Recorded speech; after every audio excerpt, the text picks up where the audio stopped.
प्यारे बच्चों, नमस्कार। जय हिंद। मैं हूं डॉक्टर नूतन प्रकाश विश्वकर्मा और बच्चों आज से हम स्टार्ट करने वाले हैं नीट बायोलॉजी की एक श्रृंखला, और जिसमें हम पूरी बायोलॉजी को बहुत ही आसान शब्दों में समझेंगे। आप में से सारे लोग आप नीट की तैयारी कर रहे हैं।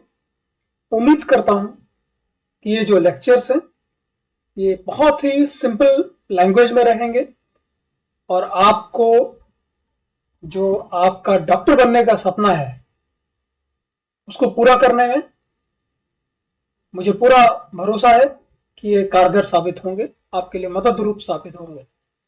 तो बच्चों, मेरे बहुत सारे क्रेडेंशियल्स हैं, आप देख सकते हैं। 14+ ईयर का एक्सपीरियंस है मुझे, और आप जैसे हजारों बच्चों को मैं पढ़ा चुका हूं। तो बच्चों, आपको पता है कि अगर आप नीट की तैयारी कर रहे हैं तो जो 11th और 12th में बायोलॉजी है तो टोटल उसको 10 यूनिट में डिवाइड किया गया है। 5 जो यूनिट है वो आपकी 11th में है और 5 जो यूनिट है वो 12th में है। पहली जो यूनिट है उसके अंदर में 4 चैप्टर एनसीईआरटी के हिसाब से आते हैं। 4 चैप्टर में जो पहला चैप्टर है वो है लिविंग वर्ल्ड। तो आज से हम स्टार्टिंग करेंगे बच्चों अपने पहले चैप्टर की, जो है आपका लिविंग वर्ल्ड। तो चलिए हम शुरुआत यहां से करते हैं कि बायोलॉजी है क्या।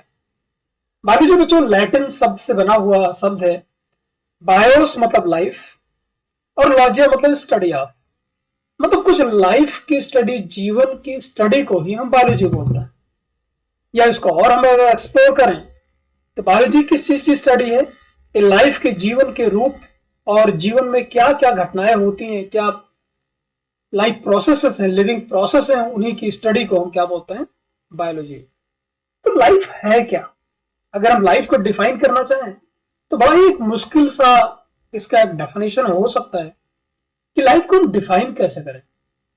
बहुत सारे, हम आपको पता है carbon, hydrogen, nitrogen, oxygen, chemistry में आप पढ़ते होंगे, इतने सारे एलिमेंट्स हैं। तो यही सब मिलके कुछ मॉलिक्यूल्स बनाते हैं। वो जब मॉलिक्यूल्स बनाते हैं, कुछ की साइज छोटी होती है, कुछ की बड़ी होती है। जिनकी साइज छोटी होती है उनको माइक्रो मॉलिक्यूल बोलते हैं, जिनकी 1000 डाल्टन से बड़ी है उसको मैक्रो मॉलिक्यूल बोलते हैं, और चूंकि लिविंग ऑर्गेनिज्म में पाए जाते हैं तो उनको बायोमॉलिक्यूल भी बोलते हैं।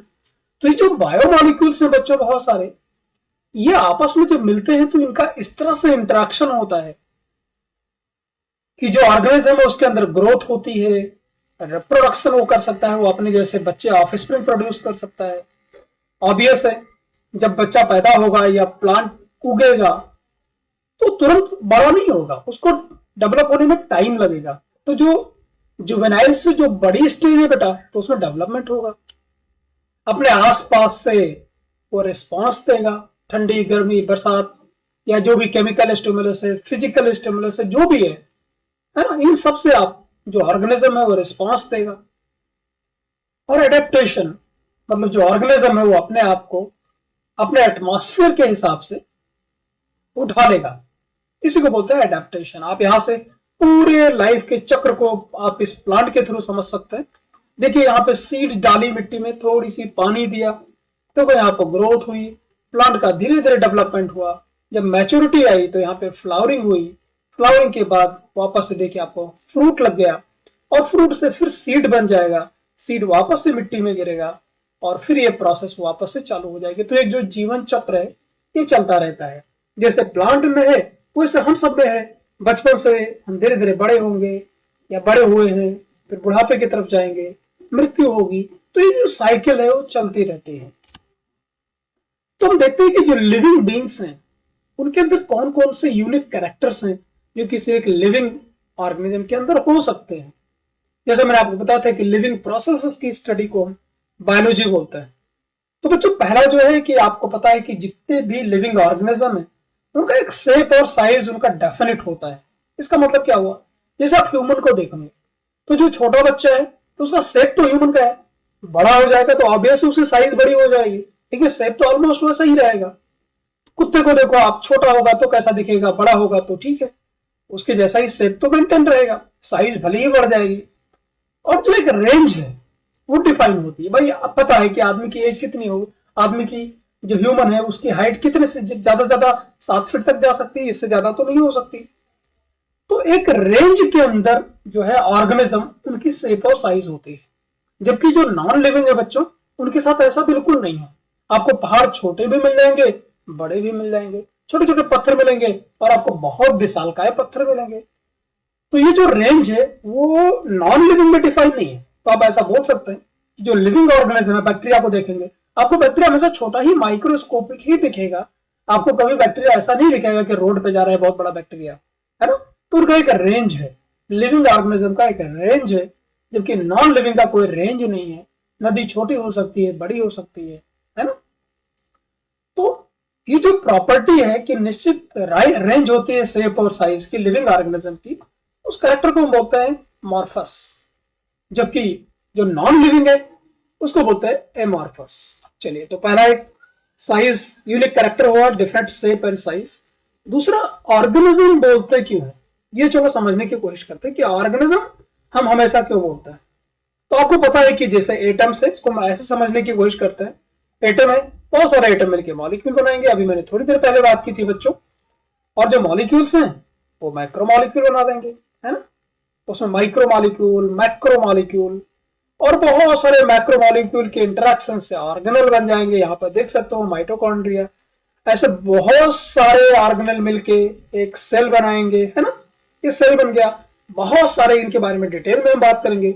बहुत सारे आपने स्कूलिंग में अपने पढ़ा होगा, बहुत सारे सेल्स मिलके एक टिश्यू बनाएंगे, बहुत सारे टिश्यू मिलके एक ऑर्गन बनाएंगे, बहुत सारे ऑर्गन मिलकर एक ऑर्गन सिस्टम बनाएंगे, जैसे आपका डाइजेस्टिव सिस्टम। तो आपके माउथ से शुरू होता है और बीच में बहुत सारे ऑर्गन आते हैं और लास्ट में एनस तक आके खत्म हो जाता है। तो आपका डाइजेशन करने के लिए कोई एक ऑर्गन थोड़ी जिम्मेदार है, सारे ऑर्गन मिलकर काम करेंगे तो ही तो आपका डाइजेशन होगा। और बहुत सारे ऑर्गन सिस्टम है, हमारी पूरी बॉडी बना देते हैं, जैसे reproductive system, digestive system, respiratory system, ऐसे बहुत सारे सिस्टम हम आगे चल के पढ़ेंगे। तो जितने भी ऑर्गेनिज्म है सब में यही एक ऑर्गेनाइजेशन पाया जाता है कि भाई सेल मिलके टिश्यू बनाएगा, टिश्यू मिलकर के ऑर्गेनिज्म बनेगा, टिश्यू मिलकर ऑर्गन बनेगा, बहुत सारे ऑर्गन मिलकर ऑर्गन सिस्टम बनाएंगे। आपको किसी भी ऑर्गेनिज्म में ये नहीं मिलेगा बच्चों कि बहुत सारे टिश्यू मिलकर सेल बनाते हैं, सब में फिक्स ही होता है। तो एक ऑर्गेनाइजेशन सब में प्रॉपर ही होता है, ऑर्गेनाइजेशन प्रेजेंट होता है लिविंग में, इसीलिए हम इसे ऑर्गेनाइजेशन प्रेजेंट होने की वजह से हम लिविंग को ऑर्गेनिज्म भी बोलते हैं। तो और दूसरी बात यह है, यहां पर एक पॉइंट मैंने हाईलाइट कर रखा है जहां से क्वेश्चन बन सकता है आपका नीट में।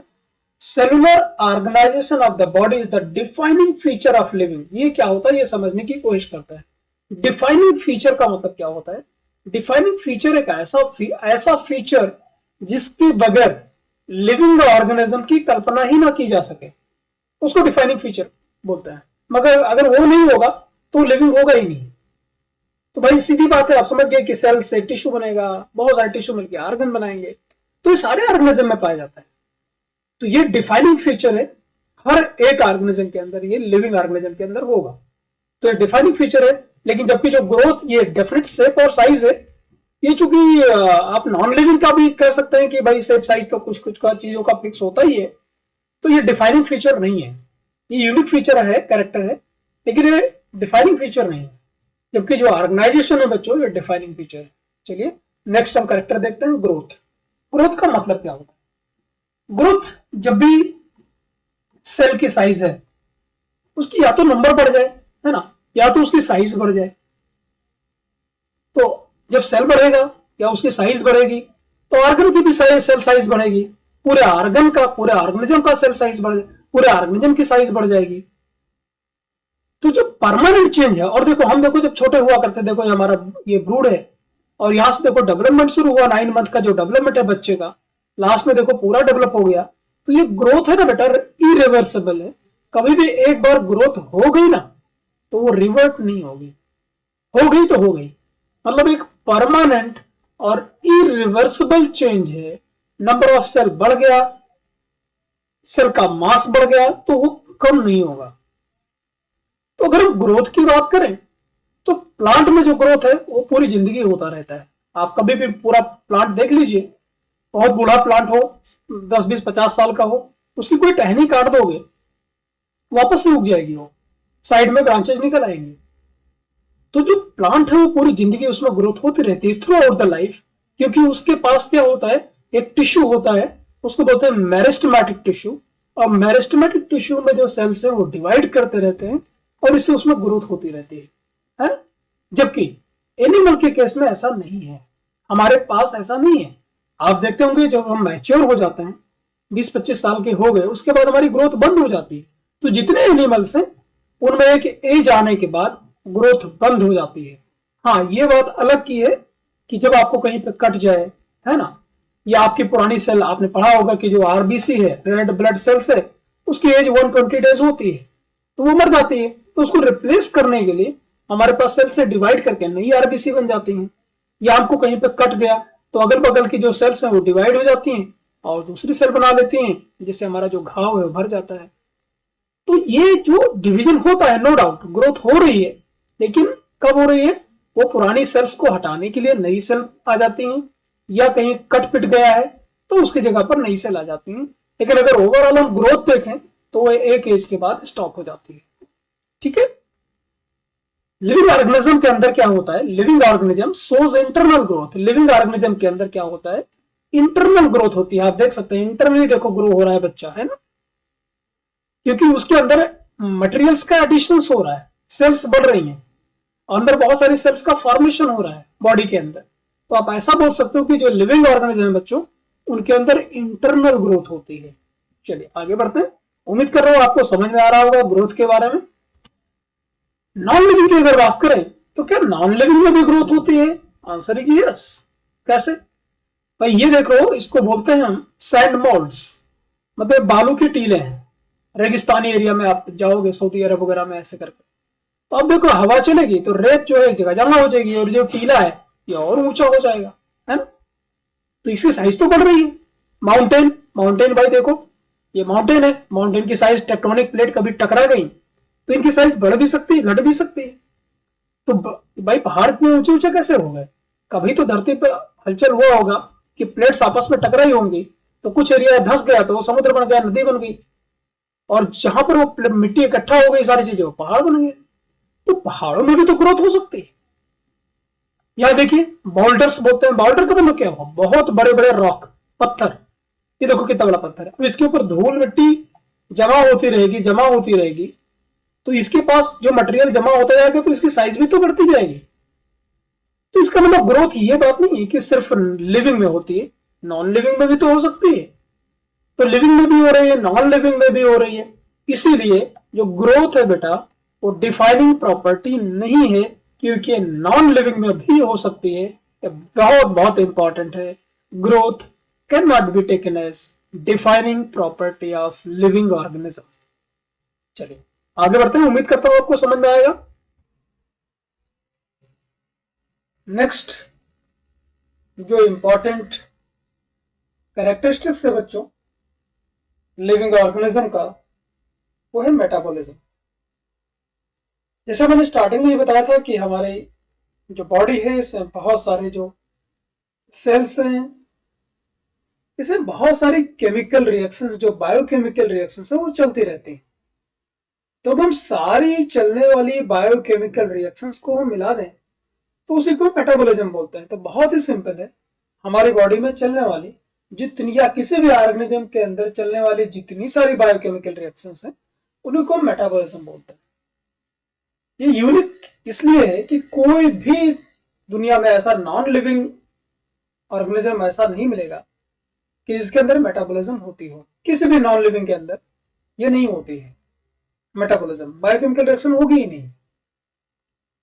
और अगर बायोकेमिकल रिएक्शन नहीं हो रही है, मतलब मेटाबॉलिज्म नहीं हो रही है, तो वो जिंदा ही नहीं रहेगा। अगर कोई ऑर्गेनिज्म जिंदा है, उसकी डेथ हो गई, तो उसमें भी बायोकेमिकल रिएक्शंस जो है वो स्टॉप हो जाएगी। तो मेटाबॉलिज्म इसीलिए क्योंकि सारे के सारे ऑर्गेनिज्म में पाई जाता है, इसलिए इसे हम डिफाइनिंग फीचर या डिफाइनिंग प्रॉपर्टी बोलते हैं लिविंग ऑर्गेनिज्म का। बच्चों अपने बॉडी में होने वाले जो बायोकेमिकल रिएक्शंस हैं या मेटाबॉलिज्म है, वो दो तरीके का हो सकता है। पहला है जिसको बोलते हैं कैटाबॉलिज्म, और दूसरा जिसे बोलते हैं एनाबॉलिज्म। अब इसके दो टाइप मेटाबॉलिज्म के, कैटाबॉलिज्म और एनाबॉलिज्म। देखते हैं कैटाबॉलिज्म क्या मतलब क्या होता है। कैटाबॉलिज्म ऐसा मेटाबॉलिक पाथवेज का बहुत सारा मेटाबॉलिक पाथवेज का ऐसा सेट है जिसमें जो मॉलिक्यूल है ना, जो बिगर मॉलिक्यूल्स हैं, वो छोटे छोटे यूनिट्स में टूट जाता है। तो अगर छोटे छोटे यूनिट्स में टूट जाएंगे तो वो ऑक्सीडाइज होंगे और उससे एनर्जी निकलेगी, है ना।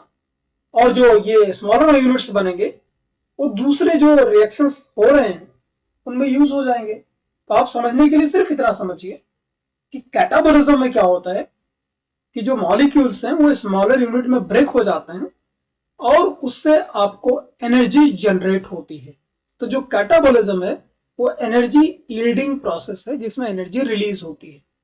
जबकि उसका अपोजिट हम देखें कि अगर छोटे छोटे यूनिट्स, बहुत सारे स्मॉलर यूनिट्स हैं, वो एनर्जी का यूज करेंगे और कुछ मॉलिक्यूल्स बनाएंगे।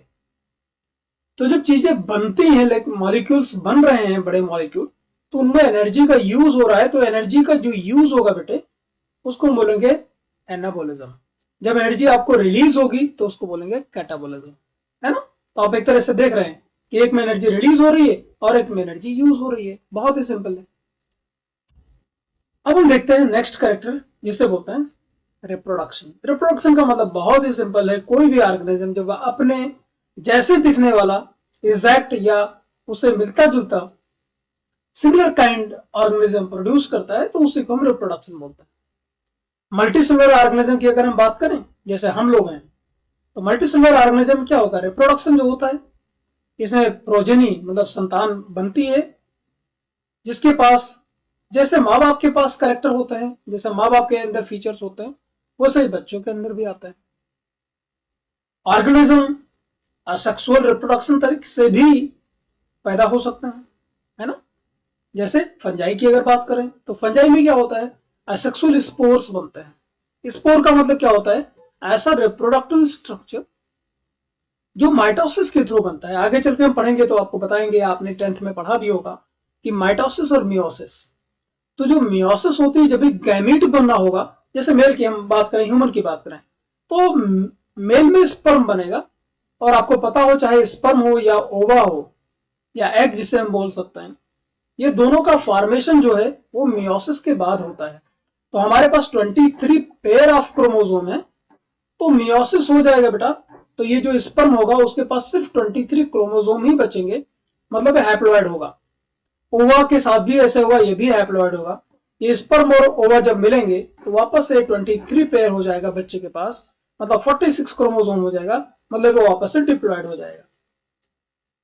तो जितने भी गैमेट्स बनते हैं बच्चों वो बनता है मियोसिस के बाद। लेकिन जो स्पोर्स होते हैं ये भी रिप्रोडक्टिव स्ट्रक्चर्स होते हैं, लेकिन वो मियोसिस के थ्रू नहीं बनते, वो बनते हैं माइटोसिस के थ्रू। मतलब अगर फंजाई अगर हम आगे चल के पढ़ेंगे, अगर वो हैप्लॉइड है तो उसमें माइटोसिस हो जाएगा और बहुत सारे हैप्लॉइड, अगर हैप्लॉइड है तो हैप्लॉइड ही स्पोर बन जाएंगे। इसका मतलब ये माइटोसिस के बाद बनते हैं। और इनको जैसा गैमीट के केस में ये था कि स्पर्म और ओवा को फ्यूज होकर के ऑर्गेनिज्म बनाते हैं, इनके केस में ऐसा नहीं होगा।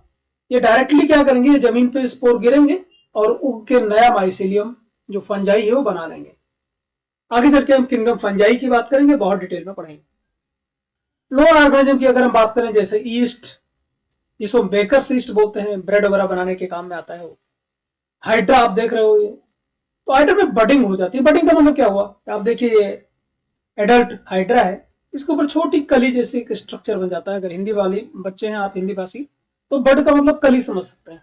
ये धीरे धीरे बड़ा होगा, बढ़ने के बाद देखो हाइड्रा जैसा स्ट्रक्चर बन गया है, बाद में यहाँ से कट होके अलग हो जाएगा और एक नया हाइड्रा बना लेगा। इसको बच्चे बोलते हैं बडिंग। तो रिप्रोडक्शन के थ्रू जो ऑर्गेनिज्म है वो अपने जैसे ऑर्गेनिज्म को प्रोड्यूस करता है। प्लेनेरिया देख लेते हैं एक और, इसको हम फ्लैट वर्म बोलते हैं। आप ध्यान से देखिएगा, इसमें रीजनरेशन होता है। अभी रीजनरेशन क्या होता है समझने की कोशिश करिए। ये प्लेनेरिया है, इसको ड्यूजेसिया भी बोलते हैं, इसको आगे चल के हम और डिटेल में पढ़ेंगे। तो जो प्लेनेरिया है इसमें अगर कट हो गया, फ्रेगमेंटेशन होगा, मतलब कट हो गया, कट लग गया, ये 3 पार्ट में डिवाइड हो गया, देख रहे हैं आप, ये 3 पार्ट में डिवाइड हो गया। तो 3 पार्ट में जब डिवाइड हो जाएगा तो इसका जो ऊपर वाला हेड वाला पोर्शन है ये बाकी के पोर्शन रीजनरेट कर लेगा, और जो ये बीच वाला है ये हेड और टेल दोनों जनरेट कर लेगा। और जो टेल जिसके पास था वो है तीनों पार्ट जनरेट कर लेगा। और आपको देख सकते हैं एक जो प्लेनेरिया था वो 3 नए प्लेनेरिया में कन्वर्ट हो गया। तो इसको बोलते हैं रीजनरेशन, मतलब कट जाए कोई पोर्शन और वापस से उग जाए, इसको रीजनरेशन बोलते हैं। ठीक है, तो क्या होता है, fragmented organism regenerate the last part of its body and become a new organism. जरूरी नहीं कि रीजनरेशन में नया ऑर्गेनिज्म ही बने। आपने छिपकली देखी होगी, तो छिपकली का जो पूंछ होता है गिर जाता है, वापस से नई छिपकली बन जाती है, लेकिन उसको ये नहीं बोलते भाई वो रहती तो एक ही है। तो रीजनरेशन से प्लेनेरिया में हो सकता है, बाकी ऑर्गेनिज्म में ऐसा नहीं है कि कई सारे बन जाएंगे। फंजाई में अगर देखें तो फंजाई में भी फ्रेगमेंटेशन होता है, जो माइसीलियम होता है टूट जाता है और वो अलग जाके पूरा नया माइसीलियम बना लेता है। तो फंजाई में भी फ्रेगमेंटेशन के थ्रू रिप्रोडक्शन होता है। यूनिसेलुलर ऑर्गेनिज्म की और अगर हम बात करें, like bacteria, algae, unicellular algae, amoeba, तो ऑब्वियस है बैक्टीरिया चूंकि एक ही सेल का बना हुआ है, तो अगर एक बैक्टीरिया से 2 बैक्टीरिया हो गया तो मतलब नंबर ऑफ बैक्टीरिया बढ़ गए। तो इसको इसी को हम ग्रोथ भी बोल सकते हैं क्योंकि एक सेल से 2 सेल हो गया, और इसी को रिप्रोडक्शन भी बोल सकते हैं। तो जो यूनिसेलुलर ऑर्गेनिज्म है इनमें ग्रोथ और रिप्रोडक्शन एक जैसा ही है ना। तो increase in number of cells तो हम उसको बोलेंगे ग्रोथ भी मान लो या रिप्रोडक्शन मान लो। इसके अलावा बहुत सारे ऐसे ऑर्गेनिज्म भी मिलेंगे आपको जो रिप्रोडक्शन नहीं भी कर सकते, जैसे म्यूल को खच्चर बोलता है।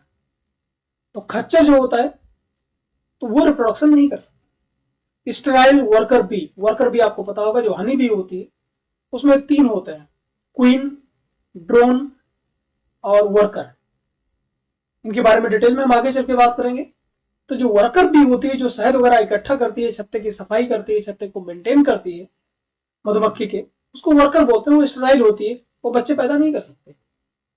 ह्यूमन भी, कपल भी जो इनफर्टाइल है, जिनके अंदर कोई रिप्रोडक्टिव प्रॉब्लम है, वो भी बच्चे नहीं कर सकते। तो आप ये देख रहे हैं कि जो रिप्रोडक्शन है ये जरूरी है।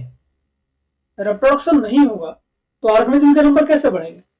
तो रिप्रोडक्शन सब में लगभग पाया जाता है, लेकिन फिर भी आप ये लाइन देख रहे होंगे, जितने लिविंग ऑर्गेनिज्म है किसी न किसी तरीके से, चाहे वेजिटेटिव हो चाहे असेक्सुअल हो, तो उसके अंदर होगा ही होगा रिप्रोडक्शन। लेकिन फिर भी आप यह जान के देख के आश्चर्य हो रहा होगा कि डिफाइनिंग फीचर ये नहीं है। ये ऐसा क्यों हुआ भाई, ये पाया तो सबके अंदर जाता है, तो इसको डिफाइनिंग फीचर नहीं बोलते हैं, क्यों ऐसा जरूरी। ये देखिए, ये जीवन के लिए ठीक है सबके अंदर होगा नो डाउट, लेकिन ऐसा थोड़ी है कि कोई रिप्रोडक्शन नहीं करेगा तो जिंदा नहीं रह पाएगा। अगर किसी ने शादी नहीं की है, उसके बच्चे नहीं है, तो अपनी जीवन तो कोई जी सकता है ना, ऑब्वियस है रिप्रोडक्शन करेगा तो उसकी नई जनरेशन सामने आएगी। डिफाइनिंग फीचर हम उसे बोलते हैं जिसके बगैर ऑर्गेनिज्म जिंदा ही ना रह सके। तो इसीलिए चूंकि रिप्रोडक्शन जरूरी है, उसे नई जनरेशन आएगी, लेकिन अगर कोई नहीं चाहता है, नहीं करता है, तो ऐसा थोड़ी क्यों मर जाएगा। मतलब डिफाइनिंग फीचर ये नहीं है। डिफाइनिंग फीचर बेटा हम उसे बोलेंगे जिसके बगैर ऑर्गेनिज्म जिंदा ही ना रह पाए, राइट। ठीक है, कोई भी नॉन लिविंग जो ऑब्जेक्ट है वो इज कैपेबल ऑफ रिप्रोडक्सिंग और रेप्लिकेटिंग बाय इटसेल्फ। तो कोई भी ऐसा नॉन लिविंग ऑर्गेनिज्म आपको नहीं मिलेगा जो अपने जैसा एक ऑर्गेनिज्म को बना सके, अपने जैसे ऑब्जेक्ट को बना सके। एक पेन है, आप उसे कितने दिन भी रखोगे उससे दूसरे पेन नहीं बनेगी। दुनिया में कोई भी नॉन लिविंग है वो अपने को रेप्लिकेट नहीं कर सकते, ये सिर्फ और सिर्फ लिविंग ही कर सकता है। देख सकते हैं जिसे बोलते हैं कॉन्सियसनेस।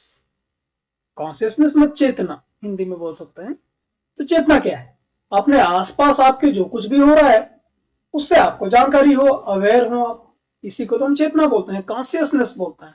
आप देखते होंगे कोई अनकॉन्शियस हो जाता है, बेहोश हो जाता है, तो आसपास क्या हो रहा है कुछ पता ही नहीं है। डॉक्टर अनकॉन्शियस, आप भी डॉक्टर में जाओगे तो लोगों को अनकॉन्शियस करके उसकी सर्जरी कर देंगे ताकि उसको दर्द का पता ना चले। तो कॉन्शियसनेस मीन्स आपको अपने सराउंडिंग के बारे में जानकारी हो, इसी को कॉन्शियसनेस बोलते हैं। आपके आसपास जो एक्सटर्नल स्टिमुलाई है उसका पता चले। अब एक्सटर्नल स्टिमुलाई क्या हो सकती है, जैसे फिजिकल हो सकती है, कोई आपको टच करे, केमिकल हो सकती है, बायोलॉजिकल स्टिमुलस हो सकता है। हमारे पास जितने ऑर्गेनिज्म है उनके पास सेंस ऑर्गन्स है, आपको पता है, आपके पास स्किन पे कोई टच करेगा आपको पता चल जाएगा, गर्मी होगी आपको पता चल जाएगा, ठंडी होगी आपको पता चल जाएगा। और उसी के हिसाब से जो स्टिमुलस आपके आसपास है उसी के हिसाब से आपकी बॉडी रिस्पॉन्ड करेगी, है ना। तो जितने भी लिविंग ऑर्गेनिज्म है वो अपने आसपास की चीजों से अवेयर होते हैं, रिस्पॉन्स देते हैं, इसी को बोलते हैं कॉन्सियसनेस। अगर हम प्लांट्स की बात करें तो फोटो पीरियड, फोटो पीरियड का मतलब क्या होता है कि भाई आपने देखा होगा कि बहुत सारे जो गांव के हमारे बच्चे हैं उनको पता होगा कि गर्मी में फसल बोई जाती है, अगर उसको ठंडी में बोए तो नेचुरल सिस्टम में आपको प्रोडक्शन पूरा नहीं मिलेगा, आपको उत्पादन उतना नहीं मिलेगा, घट जाएगा, क्योंकि वो डिपेंड करता है कि जो पौधा है उसको कितने घंटे की सनलाइट मिलती है, फोटो पीरियड। तो जो फोटो पीरियड है वो रिप्रोडक्शन में बहुत बड़ा रोल प्ले करती है। जो सीजनल ब्रीडर्स होते हैं किसी पर्टिकुलर सीजन में ही रिप्रोडक्शन करते हैं, बहुत सारे प्लांट्स और बहुत सारे एनिमल्स में होते हैं जो क्या होते हैं, फोटो पीरियड पे डिपेंड करते हैं। सारे organism, all organism handle chemicals entering in their body, है ना। इसका मतलब क्या हुआ, जितने सारे केमिकल्स बॉडी के अंदर एंटर होंगे उनको हैंडल करते हैं, और इस तरह से सारे के सारे जो ऑर्गेनिज्म है अपने सराउंडिंग के लिए अवेयर होते हैं। आदमी एक ऐसा है, ह्यूमन ही एक ऐसा है जिसके अंदर सेल्फ कॉन्सियसनेस है। सेल्फ कॉन्सियसनेस का मतलब बहुत सिंपल है बेटा, जैसे कोई गाय है या भैंस है, तो गाय भैंस हो गई तो उसको कोई कुछ पड़ी नहीं है, आगे अगर उसको घास मिल गई उसने खा लिया, पानी मिल गया उसको पी लिया, और जहां मिल गया अपना आराम कर लिया। उसके अलावा उसको सोचना नहीं है कि उसके दूसरे लोगों, उसके पास वाली साथ वाली जो गाय रहती है उसका क्या है, नेचर के बारे में क्या होगा क्या नहीं होगा, उसको कल की पड़ी नहीं है, ना भूतकाल का कोई उसको दुख है, ना फ्यूचर की कोई चिंता है, ना प्रेजेंट में कुछ ऐसा है, उसने खाया पिया उसका काम पूरा हो गया। लेकिन जो ह्यूमन है, क्या आप सोचते हो कि आपको सिर्फ खाना दे दिया जाए और आपको कपड़े दे दिए जाए, तो सिर्फ खाना कपड़ा दे दिया जाए तो क्या आप पूरी जिंदगी जी सकते हो? नहीं। आपको सुबह शाम कोई गालियां दे और खाना खूब भर के दे, क्या आप खाओगे? नहीं। इसका मतलब आप सेल्फ कॉन्शियस नहीं है। रोटी कपड़ा मकान से ज्यादा भी कुछ चाहिए, आपको सम्मान चाहिए, और लोगों के जीवन में क्या चल रहा है, आप कैसे इंप्रूव कर सकते हो, क्या कर सकते हो, बहुत सारी चीजें हैं, उसी को हम बोलते हैं सेल्फ कॉन्शियसनेस। आपके अंदर सेल्फ कॉन्शियसनेस भी है ताकि आप डॉक्टर बन के बहुत लोगों की सेवा कर सकें। ये जो फीचर है, कोई भी गाय या भैंस ये नहीं सोचती है कि हम बड़े होकर दूसरे गाय भैंस की सेवा करें। इसका मतलब ये हुआ कि हमारे अंदर, ह्यूमन के अंदर सेल्फ कॉन्शियसनेस है, बाकी इसके अलावा जितने ऑर्गेनिज्म है उनके अंदर कॉन्शियसनेस है। और जो कॉन्शियसनेस है बेटा, डिफाइनिंग फीचर है लिविंग का। अगर कोई लिविंग होगा, ऑब्वियस है वो कॉन्शियसनेस शो करेगा ही करेगा। इसका मतलब जो कॉन्शियसनेस है वो एक डिफाइनिंग फीचर है लिविंग बींग्स का। चलिए लास्ट, ये है आपका यूनिक कैरेक्टर जिसे बोलते हैं डेथ, अल्टीमेट टर्मिनेशन। जो लाइफ है उसका टर्मिनेशन हो जाए उसी को हम डेथ बोलते हैं। डेथ की स्टडी को हम तो बोलते हैं थैनेटोलॉजी। बहुत सारे लोग हैं हमारे, रिसर्चर हैं, वैज्ञानिक हैं, वो स्टडी करते हैं कि भाई मरने के बाद क्या होता होगा, है ना। और ये जरूरी है, मृत्यु बहुत जरूरी है, क्योंकि जब मृत्यु हो जाती है तो ओवर क्राउडिंग, अगर मृत्यु नहीं होती तो दुनिया में जनसंख्या कितनी हो जाती, तो ओवर क्राउडिंग को खत्म करता है ये, और जो मटेरियल है उसको रिसाइकिल करता है। डेथ को हम दो पार्ट में बांट सकते हैं, पहले को बोलते हैं क्लिनिकल डेथ और दूसरे को बोलते हैं बायोलॉजिकल डेथ। चलिए समझने की कोशिश करते हैं कि भाई क्लिनिकल डेथ क्या होता है और बायोलॉजिकल डेथ क्या होता है। क्लिनिकल डेथ आप देख सकते हैं यहाँ पर 0 से 4 मिनट या क्लिनिकल डेथ दिखा रहा है, और बायोलॉजिकल डेथ में दिखा रहा है 6 से 11 मिनट। मतलब जब किसी की मृत्यु होती है तो अगर उसका हार्ट काम करना बंद कर दे, अगर हार्ट फेल हो जाए, अब ऐसा हार्ट फेल होगा तो क्या होगा, आपकी जो सेल्स है उनको फ्रेश ऑक्सीजन नहीं मिलेगी, आपकी बॉडी में जो सेल्स के अंदर कार्बन डाइऑक्साइड है वो निकलेगा नहीं, डिसबैलेंस हो जाएगा। आपके ब्रेन को लेकिन थोड़ी एनर्जी स्टोर रखी, वहां पे ऑक्सीजन स्टोर है, जैसे ही हार्ट फेल होगा वैसे ही ब्रेन डेथ नहीं करेगा। ब्रेन थोड़ी देर तक तो जिंदा रहेगा, मतलब 6 से 11 मिनट, मतलब 5 मिनट तक हार्ट फेल हो जाए तो भी ब्रेन जिंदा रहता है। तो क्लिनिकल डेथ हम उसे बोलेंगे जब हार्ट जो है वो बीटिंग करना स्टॉप कर दे, तो इसको बोलते हैं क्लिनिकल डेथ। और जब आपका ब्रेन भी किसी पर्सन का काम करना बंद कर दे तो उसे बोलते हैं stoppage of functioning of brain, उसे क्या बोलते हैं बायोलॉजिकल डेथ। और क्लिनिकल डेथ और बायोलॉजिकल डेथ दोनों को मिला के बोलते हैं डेथ, अल्टीमेट डेथ। अब हम पढ़ते हैं next, diversity in the living world. Diversity in the living world का मतलब क्या हुआ? आप अपने आसपास देखते हो तो माइक्रो जो ऑर्गेनिज्म हो तो दिखाई नहीं पड़ते, हो तो उसे माइक्रोस्कोप से दिखाई पड़ेंगे। तो उनकी साइज कितनी छोटी होती है। फिर आप ह्यूमन देखते हो, बहुत सारे एनिमल देखते हो, आप एनिमल इतने बड़े हो सकते हैं, एलिफेंट इतने बड़े हो सकते हैं, बहुत सारी एलिफेंट मिला दो तो एक ब्लू व्हेल की साइज इतनी हो सकती है। पेड़ में देखोगे कि आप बहुत छोटे छोटे पौधे मिलेंगे, बहुत बड़े बड़े ग्रेट बनियान ट्री मिलेगा, है ना। तो कितनी आपके आसपास कितने टाइप के ऑर्गेनिज्म है, इसी को बोलते हैं डाइवर्सिटी। अलग अलग तरीके के ऑर्गेनिज्म पाए जाते हैं, एनिमल पाए जाते हैं, प्लांट पाए जाते हैं, तो इसको हम डाइवर्सिटी बोलते हैं। तो बायोडाइवर्सिटी क्या है? जितने सारे ऑर्गेनिज्म प्रेजेंट हैं अर्थ पे, उन सबको मिला के हम बायोडाइवर्सिटी बोलते हैं। अगर हम देखें कितनी स्पीसीज प्रेजेंट है दुनिया में, तो आप देखोगे लगभग 1.7 से 1.8 मिलियन, मतलब लगभग 17 से 18 लाख आपके आसपास। 1.7 means 10 lakh, 1 million means 10 lakh, तो 1.7 मीन्स 17 से 18 लाख स्पीसीज आपको आसपास आपकी पूरी दुनिया में पाई जाती है। 17 से 18 लाख के पीछे उसमें से ज्यादा प्लांट पाए जाते हैं, ज्यादा एनिमल। तो आपको जान के आश्चर्य होगा, ज्यादा एनिमल की स्पीसीज हैं, 12.5 लाख एनिमल है, और उसके बाद जितने बचे वो प्लांट है। तो एनिमल की स्पीसीज सबसे ज्यादा है। और वो एनिमल में भी सबसे ज्यादा अगर स्पीसीज की पाई जाती है बच्चों, तो इंसेक्टा की पाई जाती है, कीड़ों मकोड़ों की, उसमें भी आर्थ्रोपोडा की। तो दुनिया में सारे जो ज्यादा से ज्यादा स्पीसीज है वो आर्थ्रोपोडा मतलब इंसेक्टा की प्रेजेंट है। उसके बाद जो एनिमल आते हैं इनके बारे में बात करेंगे आगे चल के।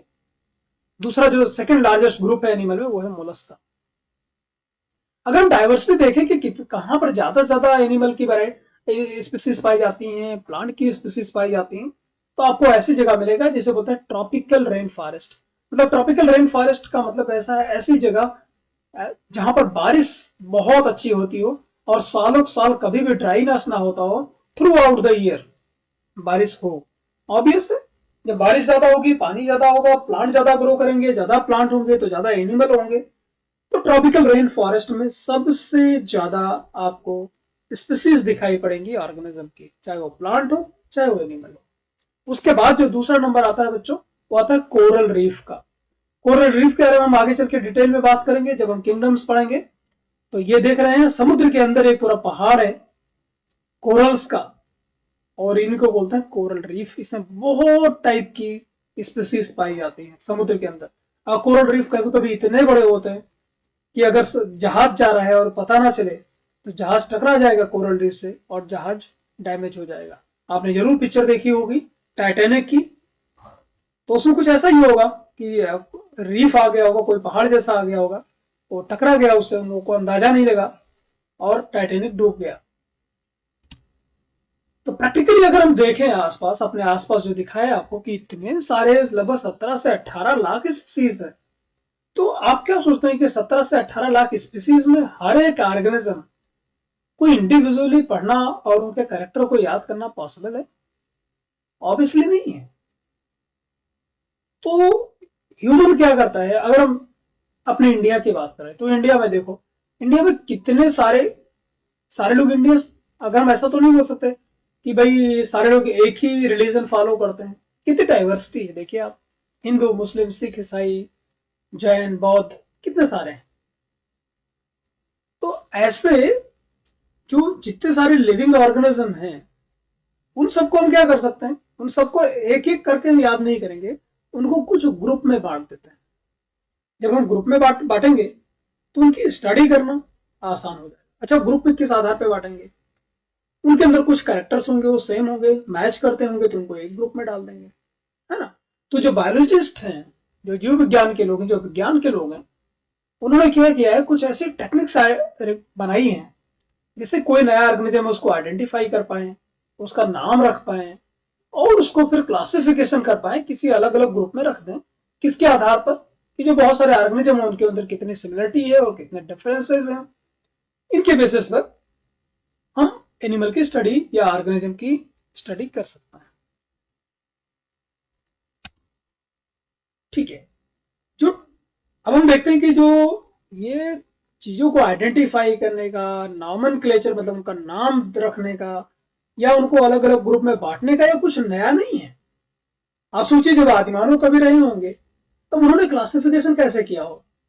भाई उनको भी लगा होगा कि भाई ये प्लांट है, इसको खा सकता है, ये प्लांट है, ये खाने लायक नहीं है, तो ये एडिबल है, ये नॉन एडिबल है। कौन कौन से एनिमल हैं जो उसके लिए लाभदायक हो सकता है। तो गाय भैंस कुत्ता है ना, तो कुत्ते को रख लिया शिकार करने के लिए, गाय भैंस का दूध ले लिया। तो उसने डिवाइड कर दिया कि भाई कौन बेनिफिशियल है और कौन हार्मफुल है। तो टैक्सोनॉमी वहीं से देखो, क्लासिफिकेशन करना वहीं से शुरू कर दिया ना। तो देखते हैं चलो टैक्सोनॉमी क्या है, इसको थोड़ा डिटेल में पढ़ते हैं। तो टैक्सोनॉमी बच्चों टर्म दिया गया था, वो एक साइंटिस्ट थे, उनका नाम था एपी कैंडोले। बहुत ज्यादा काम किया टैक्सोनॉमी पर, कैरोलस लिनियस ने किया। और फादर ऑफ इंडियन टैक्सोनॉमी, जो इंडिया में सबसे ज्यादा काम किया, जिनको फादर ऑफ इंडियन टैक्सोनॉमी बोलते हैं, उसको बोलते हैं एच संतपाव, है ना। तो टैक्सोनॉमी ब्रांच है एक बायोलॉजी की, जिसमें हम क्या क्या काम करेंगे। एनिमल जो लिविंग ऑर्गेनिज्म उनको आइडेंटिफाई करेंगे, नॉमेनक्लेचर मतलब उनका नाम रखेंगे, और उनको क्लासिफाई करेंगे, अलग अलग ग्रुप्स में रखेंगे। इसी को हम टैक्सोनॉमी बोलते हैं। लिविंग बींग्स को आइडेंटिफाई करना, उनका नाम रखना और उनको अलग अलग कैटेगरीज में ग्रुप में रखना को बच्चों हम टैक्सोनॉमी बोलते हैं। और इसे कैरोलस लिनियस को हम फादर बोलते हैं टैक्सोनॉमी का, या इनका नाम कैरल लिनियस भी आपको कहीं कहीं पे लिखा मिलेगा। तो चलिए हम देखते हैं पहला पॉइंट जो बताया, आइडेंटिफिकेशन, है ना। तो आइडेंटिफिकेशन क्या होता है। कोई भी जो ऑर्गेनिज्म आपको नया मिलेगा, अभी कभी आपने कुछ देखा नहीं, अचानक से देखा, उसको कभी आपने इससे पहले नहीं देखा। तो कोई ऐसी मछली देख ली आपने, फिश देख ली, जिसे आपने पहले कभी भी नहीं देखी, तो आपको क्या लगेगा, आपको गेस तो हो जाएगा। भले ही आपको उस मछली का नाम नहीं पता है कि इस मछली का नाम क्या है, लेकिन आपको ये तो पता चल गया कि मछली है। क्यों?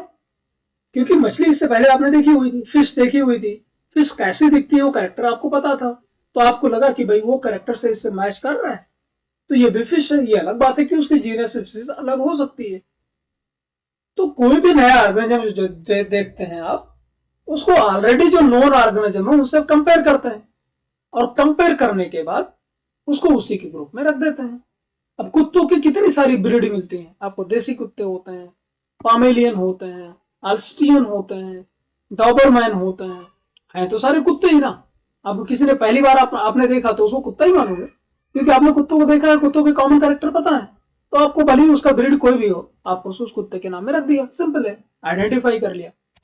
अब मान लिया आपने कभी ऐसा देखा, कोई नया ऑर्गेनिज्म एकदम दिखा, आपने उसे आइडेंटिफाई किया, सारे कैरेक्टर से मैच करा लिया आपने, और पता चला कि ये ऑर्गेनिज्म इससे पहले कभी डिस्कवर नहीं हुआ था, किसी ने ढूंढा नहीं था। तो चलो एक काम करते हैं, इसका नाम रख लेते हैं, आइडेंटिफाई हो गया, कैरेक्टराइज अच्छे से हो गया, इसका नाम पता, अब चलो इसका नाम तो रखना है। अच्छा नाम नहीं रखेंगे, आप सोचो अगर दुनिया में जितने सारे हम लोग हैं, अगर हमारा नाम नहीं होता तो, ह्यूमन बींग तो है लेकिन हमारा नाम है, तभी तो हमारी पहचान है। मेरा नाम डॉक्टर नूतन प्रकाश विश्वकर्मा है, ये मेरी पहचान है, मेरा नॉमेनक्लेचर है। तो ऐसे जो एनिमल्स हैं उनका कुछ नाम रख देते हैं। तो there is need to standardise the naming of living organism such that particular organism is known by the same name all over the world. मतलब क्या हुआ, कुछ ऐसा नाम रख दो कि उसी नाम से पूरी दुनिया के लोग उसे जाने, पूरी दुनिया में वो पहचाना जाए। इसी को नॉमेनक्लेचर बोलते हैं। अच्छा बिल्कुल सही बात है, अगर जब तक आप ऑब्वियसली नॉमेनक्लेचर आप तभी कर पाओगे जब ऑर्गेनिज्म को अच्छे से पहचान लोगे, डिस्क्राइब करेक्टली करोगे। अगर अच्छे से करेक्टराइज नहीं कर पाओगे तो ऑब्वियसली आप उसका नाम भी नहीं रख पाओगे। तो पहले ऑर्गेनिज्म का आइडेंटिफिकेशन करेक्टराइजेशन बहुत जरूरी है, फिर उसके बाद ही हम नाम रखेंगे। तो बेसिकली अगर देखा जाए बच्चों, तो दो तरीके के नेम्स ऑर्गेनिज्म के होते हैं, मोटा मोटी दो तरीके के हो सकते हैं। पहला कॉमन नेम और दूसरा साइंटिफिक नेम। कॉमन नेम और साइंटिफिक नेम का मतलब ऐसे समझते हैं जैसे आपके घर का नाम कुछ और होगा, चिंटू मिंटू गोलू ऐसा कुछ नाम होगा ना, माँ बाप प्यार से बोलते हैं परिवार वाले। जब आप स्कूल में जाते हो आपका नाम अलग हो जाता है। तो ऐसे कुछ कॉमन नेम होते हैं, कुछ साइंटिफिक नेम होते हैं। अब आपका जो ऑफिशियल डॉक्यूमेंट है उसमें घर का नाम चिंटू लिख के आपका नहीं आएगा, है ना, सीधी बात है। आपका जो स्टैंडर्ड नाम होगा जिससे आप जाने जाते हो वो नाम आएगा। तो उसको जो कॉमन घर का नाम है उसको कॉमन नेम और वर्नाकुलर नेम बोलते हैं। ऑर्गेनिज्म के जो नाम है उनको लोकल नेम भी बोलते हैं, है ना, क्योंकि एनिमल्स को या प्लांट्स को दिए जाते हैं किसी पर्टिकुलर लैंग्वेज में, और region of the word by local person. इसका मतलब क्या है मैं समझाता हूँ। जैसे आप एग्जाम्पल ले लो, जैसे बैगन ले लो, है ना। तो बैगन जो मेरा लेक्चर भी देख रहे हैं, जो हिंदी, अगर आप हिंदी भाषी हैं तो आपको पता है बैगन का मतलब क्या है, ब्रिंजल, है ना। उसको इंग्लिश में उसको ब्रिंजल बोल दिया, कहीं कहीं पे उसको भाटा भी बोलते हैं। गुजरात में आप जाओगे तो इसको रिंगड़ा बोलते हैं। कितना सारा नाम हो गया। अब तमिल में बोलोगे तो कुछ और होगा, मलयालम में बोलोगे कुछ और होगा, उड़िया में बोलोगे कुछ और होगा, मराठी में बोलोगे तो कुछ और होगा। तो ये जो कॉमन नेम है ना, ये रीजन टू रीजन वैरी करते हैं, लैंग्वेज टू लैंग्वेज वैरी करते हैं। इसका मतलब, और पूरी दुनिया में, जब इंडिया में इतनी सारे लैंग्वेजेस हैं तो आप सोचो पूरी दुनिया में कितनी सारी होंगी। तो आप रिंगड़ा जाके बाहर बोलोगे थोड़ी समझ में आएगा। तो इसका मतलब ये हुआ कि कॉमन नेम जो है वो रीजन के लिए ठीक है, उस प्रदेश के लिए ठीक है, उस देश के लिए ठीक है, लेकिन पूरी दुनिया के लोग वो समझ पाए, इसीलिए कॉमन नेम तो नहीं चलेगा, एटलीस्ट साइंटिफिक स्टडी में नहीं चलेगा। क्योंकि जो कॉमन नेम होंगे वो रीजन टू रीजन, मतलब क्षेत्र से क्षेत्र में, एक क्षेत्र से दूसरे क्षेत्र में अलग अलग नाम हो जाएगा। ठीक है, आप हिंदी में उसको भाटा बोलोगे या बैगन बोलोगे, गुजरात में आओगे रिंगड़ा बोलोगे, कहीं और जाओगे उसको कुछ और बोलेगा। और एक ऑर्गेनिज्म के कितने सारे नाम हो जाएंगे ना, जैसे आपको बताया कि बैगन के कितने सारे नाम हो गए, कंफ्यूज करेगा फालतू में। और कभी कभी तो ऐसा भी हो सकता है कि जो कॉमन नेम है उसका अलग अलग जगह पे सेम ही चीज का अलग अलग नाम निकल जाए, है ना, अलग अलग नाम निकल सकता है। ठीक है, आगे चलते हैं। साइंटिफिक नेम, तो इसका मतलब एक साइंटिफिक नेम अगर होगा तो पूरी दुनिया में वो एक्सेप्टेड होगा, कोई भी आदमी कंफ्यूज नहीं होगा। आप होमोसैपियंस बोलोगे, जैसे आपका ह्यूमन का है होमोसैपियंस, तो ये पूरी दुनिया में मान्य है। और साइंटिफिक नेम रखने के लिए बेटा, और एक ऑर्गेनिज्म का सिर्फ एक ही साइंटिफिक नेम होगा, दो कतई नहीं होगा। तो इसके लिए जैसा आप केमिस्ट्री में पढ़ते हो, केमिकल का नाम रखने के लिए IUPAC है, international union for pure and applied chemistry. ऐसे ही अगर आपको बॉटनी, आप प्लांट का नाम रखना चाहते हो तो उसके लिए कुछ गाइडलाइंस हैं जो ICPN डिसाइड करता है, international code for botanical nomenclature. अगर हम एनिमल की बात करें तो होगा international code of zoological nomenclature. ठीक है, तो जितने सारे ऑर्गेनिज्म है उनको सबका अलग अलग नाम होता है, साइंटिफिक नेम, और वो क्या होगा, पूरी दुनिया में किसी और दूसरे ऑर्गेनिज्म का वो नाम नहीं होगा, है ना। तो कुछ इसकी जो नॉमेनक्लेचर है बेटा साइंटिफिक, वो दो तरीके में आपको NCERT में तो एक ही दिया है, मैं एक और बता देता हूं आपको। पहला जो साइंटिफिक नेम का तरीका है उसको बोलता है बाइनोमियल नॉमेनक्लेचर, यही आपके लिए ज्यादा इंपॉर्टेंट है। बाई मतलब दो, नॉमेनक्लेचर मतलब क्या हुआ, आपका जो ऑर्गेनिज्म का साइंटिफिक नेम है वो दो चीजों का मिलकर बना होगा। तो हम समझने की कोशिश करते हैं कि जो नॉमेनक्लेचर होता है ना बाइनोमियल, वो हमेशा लैटिन, एक चीज पक्का कर लो कि चाहे आप इंग्लिश में पढ़ रहे हो, चाहे आप हिंदी में पढ़ रहे हो, या आप किसी कोई भी सब्जेक्ट जानते हो, जब उसका हम नॉमेनक्लेचर करेंगे, साइंटिफिक नेम रखेंगे ना बेटा, तो उसको हमको कन्वर्ट लैटिन वर्ड में करना पड़ेगा, ये रूल है। अब रूल बन गया तो बन गया। और हमेशा जब भी उसको लिखेंगे तो इटैलिक्स फॉन्ट में लिखेंगे। इटैलिक्स क्या होता है मैं आपको समझा देता हूं। ये आप जो सीधा सीधा लेटर है, देखो इसमें जो भी टाइप है वो सीधा सीधा है। यहां पर देखो, इसको ध्यान से देखो, ये तिरछा है, तो जो तिरछा है उसी को इटैलिक्स फॉन्ट बोलते हैं। तो जब भी आप टाइपिंग करोगे ना बेटा बायोलॉजिकल नेम की, तो हमेशा लैटिन वर्ड में होगा, प्लस उसको तिरछा टाइप करेंगे। और जो भी कोई ऑर्गेनिज्म का नाम होगा वो दो चीजों से बना होगा, एक होगा जीनस और दूसरा होगा स्पीसीज। जैसे मैं बात करूं होमो सैपियंस, तो होमो सैपियंस में जो जीनस है बेटे वो है आपका होमो, और सैपियंस है स्पीसीज। अब देखो मैं समझाने की कोशिश करता हूं। तो जो जीनस होगा ना वो हमेशा कैपिटल लेटर में लिखा जाएगा, जीनस हमेशा कैपिटल लेटर में लिखा जाएगा। अगर मैं लिख दूं होमो तो ये नहीं चलेगा। और जो सैपियंस होगा वो हमेशा स्मॉल लेटर में होगा। अगर मैं सैपियंस ऐसे लिखता हूं मतलब वो गलत। तो हमेशा जीनस कैपिटल में होगा, सैपियंस स्मॉल में होगा। और जब भी टाइप करेंगे कंप्यूटर में तो उसको हमेशा तिरछा टाइप करेंगे, है? जैसे मैं आपको एग्जांपल दिखाता हूं, ये देखो, जैसे मैंगो है, आम खाते होंगे आप लोग, किसी को तो बहुत पसंद होगा। तो ये मैंजी फेरा देखो इटैलिक्स में है, इंडिका भी इटैलिक्स में है, जीनस कैपिटल में है, और स्पीसीज जो है स्मॉल लेटर में। देखा आपने।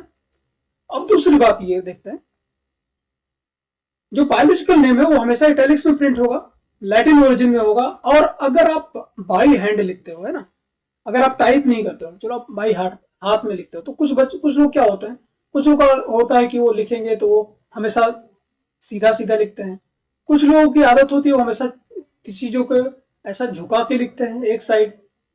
तो ऐसे में क्लियर नहीं हो पाएगा कि ये इटैलिक्स उसका नॉर्मल आपकी स्टाइल है, इटैलिक्स सारे शब्दों को लिखते हो या खाली होमो सैपियंस को लिखा है। तो ये कंफ्यूजन हटाने के लिए जब हम कंप्यूटर में टाइप करेंगे तो इटैलिक्स में उसको टाइप करेंगे, लेकिन अगर हाथ से आपको कॉपी में अपने लिखना है तो आप तो कुछ लोग तो आदत होती है कि वो कैसे लिखते हैं। तो ये कंफ्यूजन हटाने के लिए आप कुछ मत करिए, आप ये सोच विचार बिल्कुल मत करिए कि इटैलिक्स है कि क्या है, क्योंकि फॉन्ट होता है कंप्यूटर में होता है, आपके हाथ में थोड़ी होता है। तो आप सिर्फ जीनस लिख दो और स्पीसीज लिख दो और उसके नीचे अंडरलाइन कर दो। तो अगर आप कंप्यूटर में लिखते हो तो अंडरलाइन की जरूरत नहीं है, उसको इटैलिक्स लिख दो। और अगर आप हाथ से लिखते हो ना तो जीनस स्पीसीज को लिखने के बाद में कंपल्सरी उसके नीचे अंडरलाइन करना पड़ेगा। चलिए हो गई बात, मेरे ख्याल से आपको समझ में आ रहा होगा बाइनोमियल नोमेनक्लेचर कि जो भी, मैं दोबारा रिपीट करता हूं कि जो भी नोमेनक्लेचर नाम होगा, साइंटिफिक नाम होगा, वो हमेशा लैटिन वर्ड में लिखा जाएगा। अगर आप अंग्रेजी में नाम रखते हो तो उसको लैटिन में उसको कन्वर्ट करना पड़ेगा और फिर उसको इटैलिक्स में प्रिंट करना पड़ेगा। देखिए अगर आप बाई हाथ लिखते हो, बाई हैंड लिखते हो, तो कैसे भी लिख करके उसके नीचे अंडरलाइन कर दो। तो जीनस होगा वो हमेशा कैपिटल लेटर में होगा और जो स्पीसीज होगा वो हमेशा स्मॉल लेटर में होगा। चलिए और भी आगे देखते हैं। जैसे आप देखिए कुछ इंपॉर्टेंट लाइक मैंगो का नाम है मैंजीफेरा इंडिका, ह्यूमन का है होमो सैपियंस, देख लीजिए आप इटैलिक्स में प्रिंट है। ओराइजा सटाइवा आपका राइस है, जैसे आप चावल कहते हो, है ना, या ऐसे गुजरात में उसको चोखा बोलते हैं।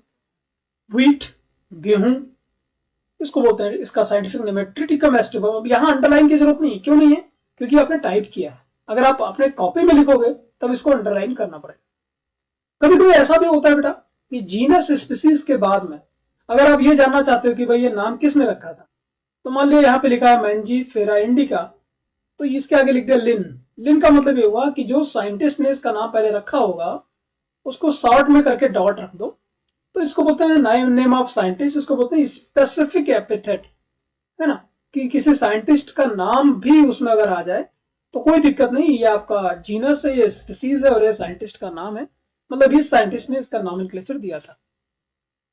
और ये जब भी हम नाम लिखते हैं ना बेटा, तो स्पेसिफिक एपिथेट का मतलब दोबारा से बताता हूं कि ये जीनस हुआ और स्पीसीज के बाद ये जो इंडिका है ये इसको बोलते हैं स्पेसिफिक एपिथेट, इसके जस्ट बाद साइंटिस्ट का नाम आ जाता है, इसको बोलते हैं बाइनोमियल एपिथेट। अगर किसी में ऐसा है कि साइंटिस्ट का नाम भी है तो उसको बाइनोमियल एपिथेट बोलते हैं। कभी कभी ऐसा भी हो सकता है कि भाई जो जीनस है, चलो यहां पर देखिए हिबिस्कस, आपने चाइना रोज या शू फ्लावर देखा होगा, या इसको हम हिंदी में बोलते हैं बच्चों गुड़हल, है ना, अब आप समझ गए होंगे। जो हिंदी भाषी हमारे बच्चे हैं उनको गुड़हल बोलते हैं, गुड़हल का फूल। तो उसका नाम जो जीनस है वो हिबिस्कस है। और लेकिन इसका जो स्पीसीज है ना, ये दो शब्दों का बना हुआ है, रोजा और साइनेंसिस। तो ऐसा तो हो नहीं सकता भाई, जो स्पीसीज है वो तो एक ही शब्द की बनी होगी, दो की तो बनी नहीं होगी। लेकिन अगर दो की बनी है ना तो उसके आगे क्या कर दो, डैश कर दो। तो डैश जब आप कर देंगे ना, हाइफन कर देंगे, तो दोनों जुड़ गए और एक बन गए। तो इनको दो नहीं बोलेंगे, अभी चूंकि जुड़ गए तो इनको एक बोलेंगे। तो इसका नाम होगा हिबिस्कस रोजा साइनेंसिस। डन, समझ आया आपको बाइनोमियल नोमेनक्लेचर। आपको ट्राइनोमियल नोमेनक्लेचर भी पढ़ने को मिल सकता है। ट्राइनोमियल हालांकि मैं बता देता हूं आपको, ये एनसीईआरटी में नहीं है। तो हक्सली एंड स्ट्रिकलैंड ने इसको दिया था ट्राइनोमियल नोमेनक्लेचर का।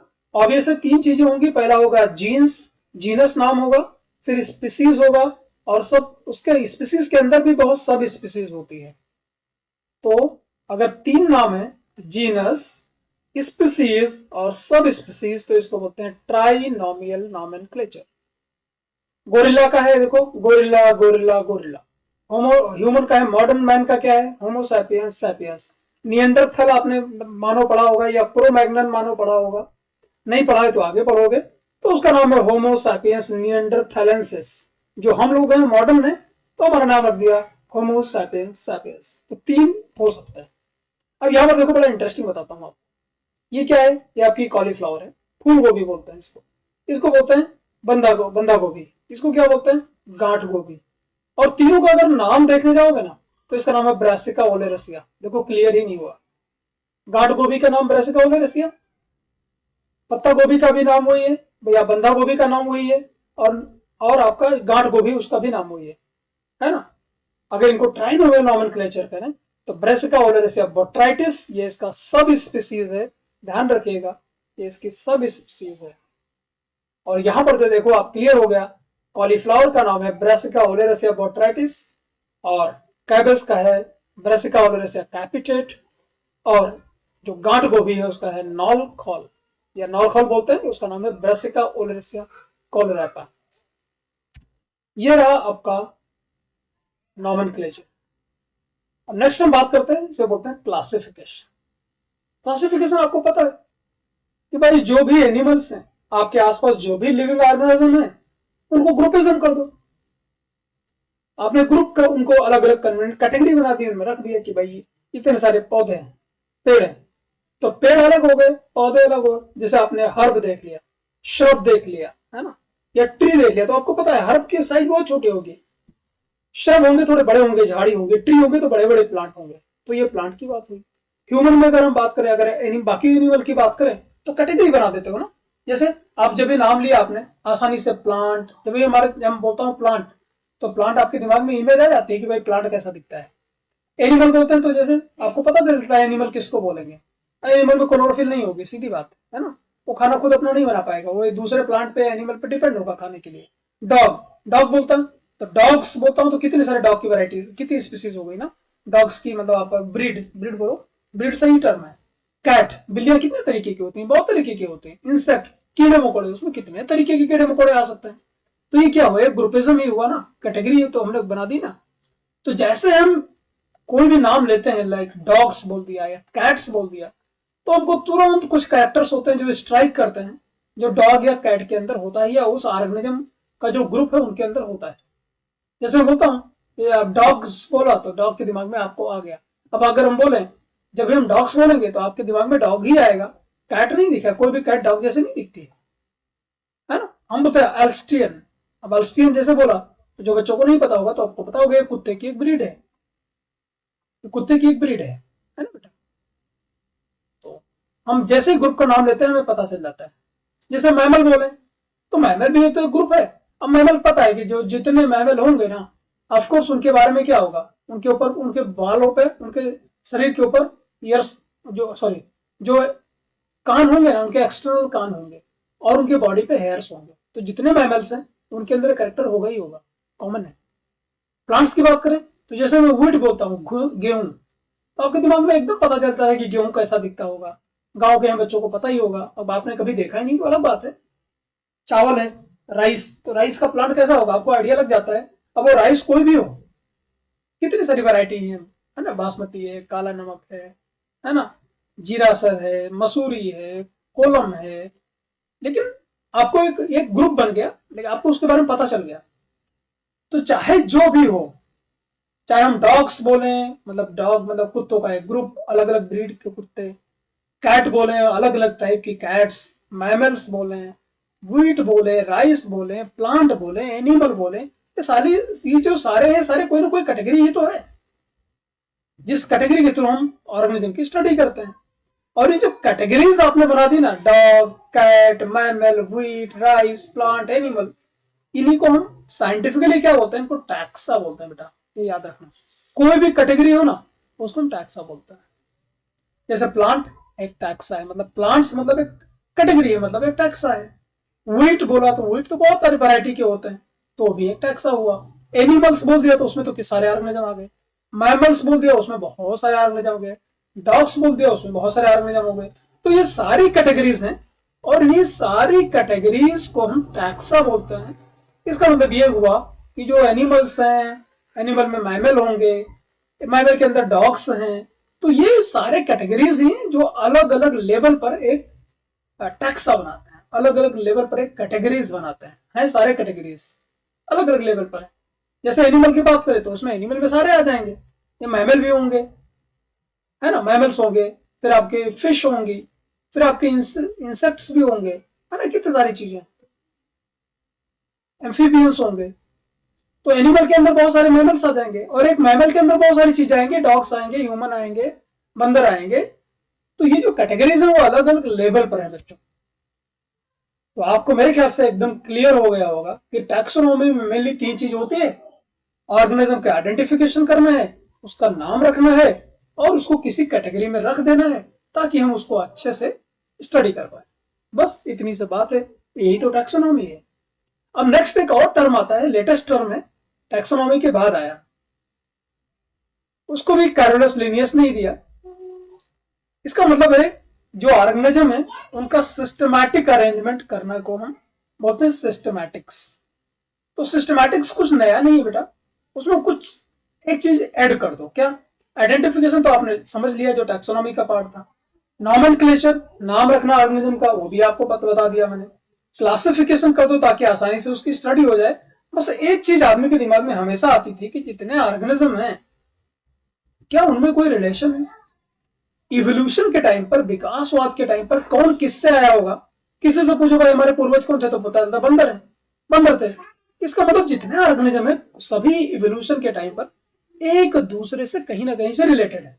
तो अगर हम ये स्टडी करें, आइडेंटिफिकेशन करें, नॉमेनक्लेचर करें, क्लासिफिकेशन करें, साथ में हम ये भी पता चल करें कि जो ऑर्गेनिज्म है उनमें आपस में कैसा इवोल्यूशनरी रिलेशनशिप है, तो इसी को बोलते हैं सिस्टमैटिक्स। तो एक चीज सिर्फ ऐड कर दो, आइडेंटिफिकेशन, नॉमेनक्लेचर और क्लासिफिकेशन के साथ इवोल्यूशनरी रिलेशनशिप उनके बीच में क्या है, तो उसी को बोलते हैं सिस्टमैटिक्स। मतलब जो टैक्सोनॉमी है उसी को थोड़ा सा आगे ले जाओ, बोल देंगे सिस्टमैटिक्स।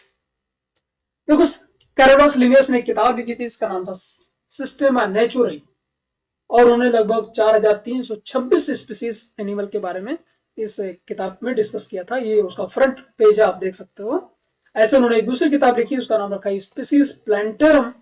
उन्होंने उसमें लगभग 5900 स्पीसीज ऑफ प्लांट के बारे में डिस्कस किया था, है ना। तो आपको पता है कि जो आदमी है, मैंने पहले बताया था, बहुत इवोल्यूशन के टाइम से, जब से आदिमानव थे तब से आदमी सोचता रहा कि जितने सारे ऑर्गेनिज्म हैं, इतनी सारी डाइवर्सिटी है, उनमें आपस में रिलेशन क्या है।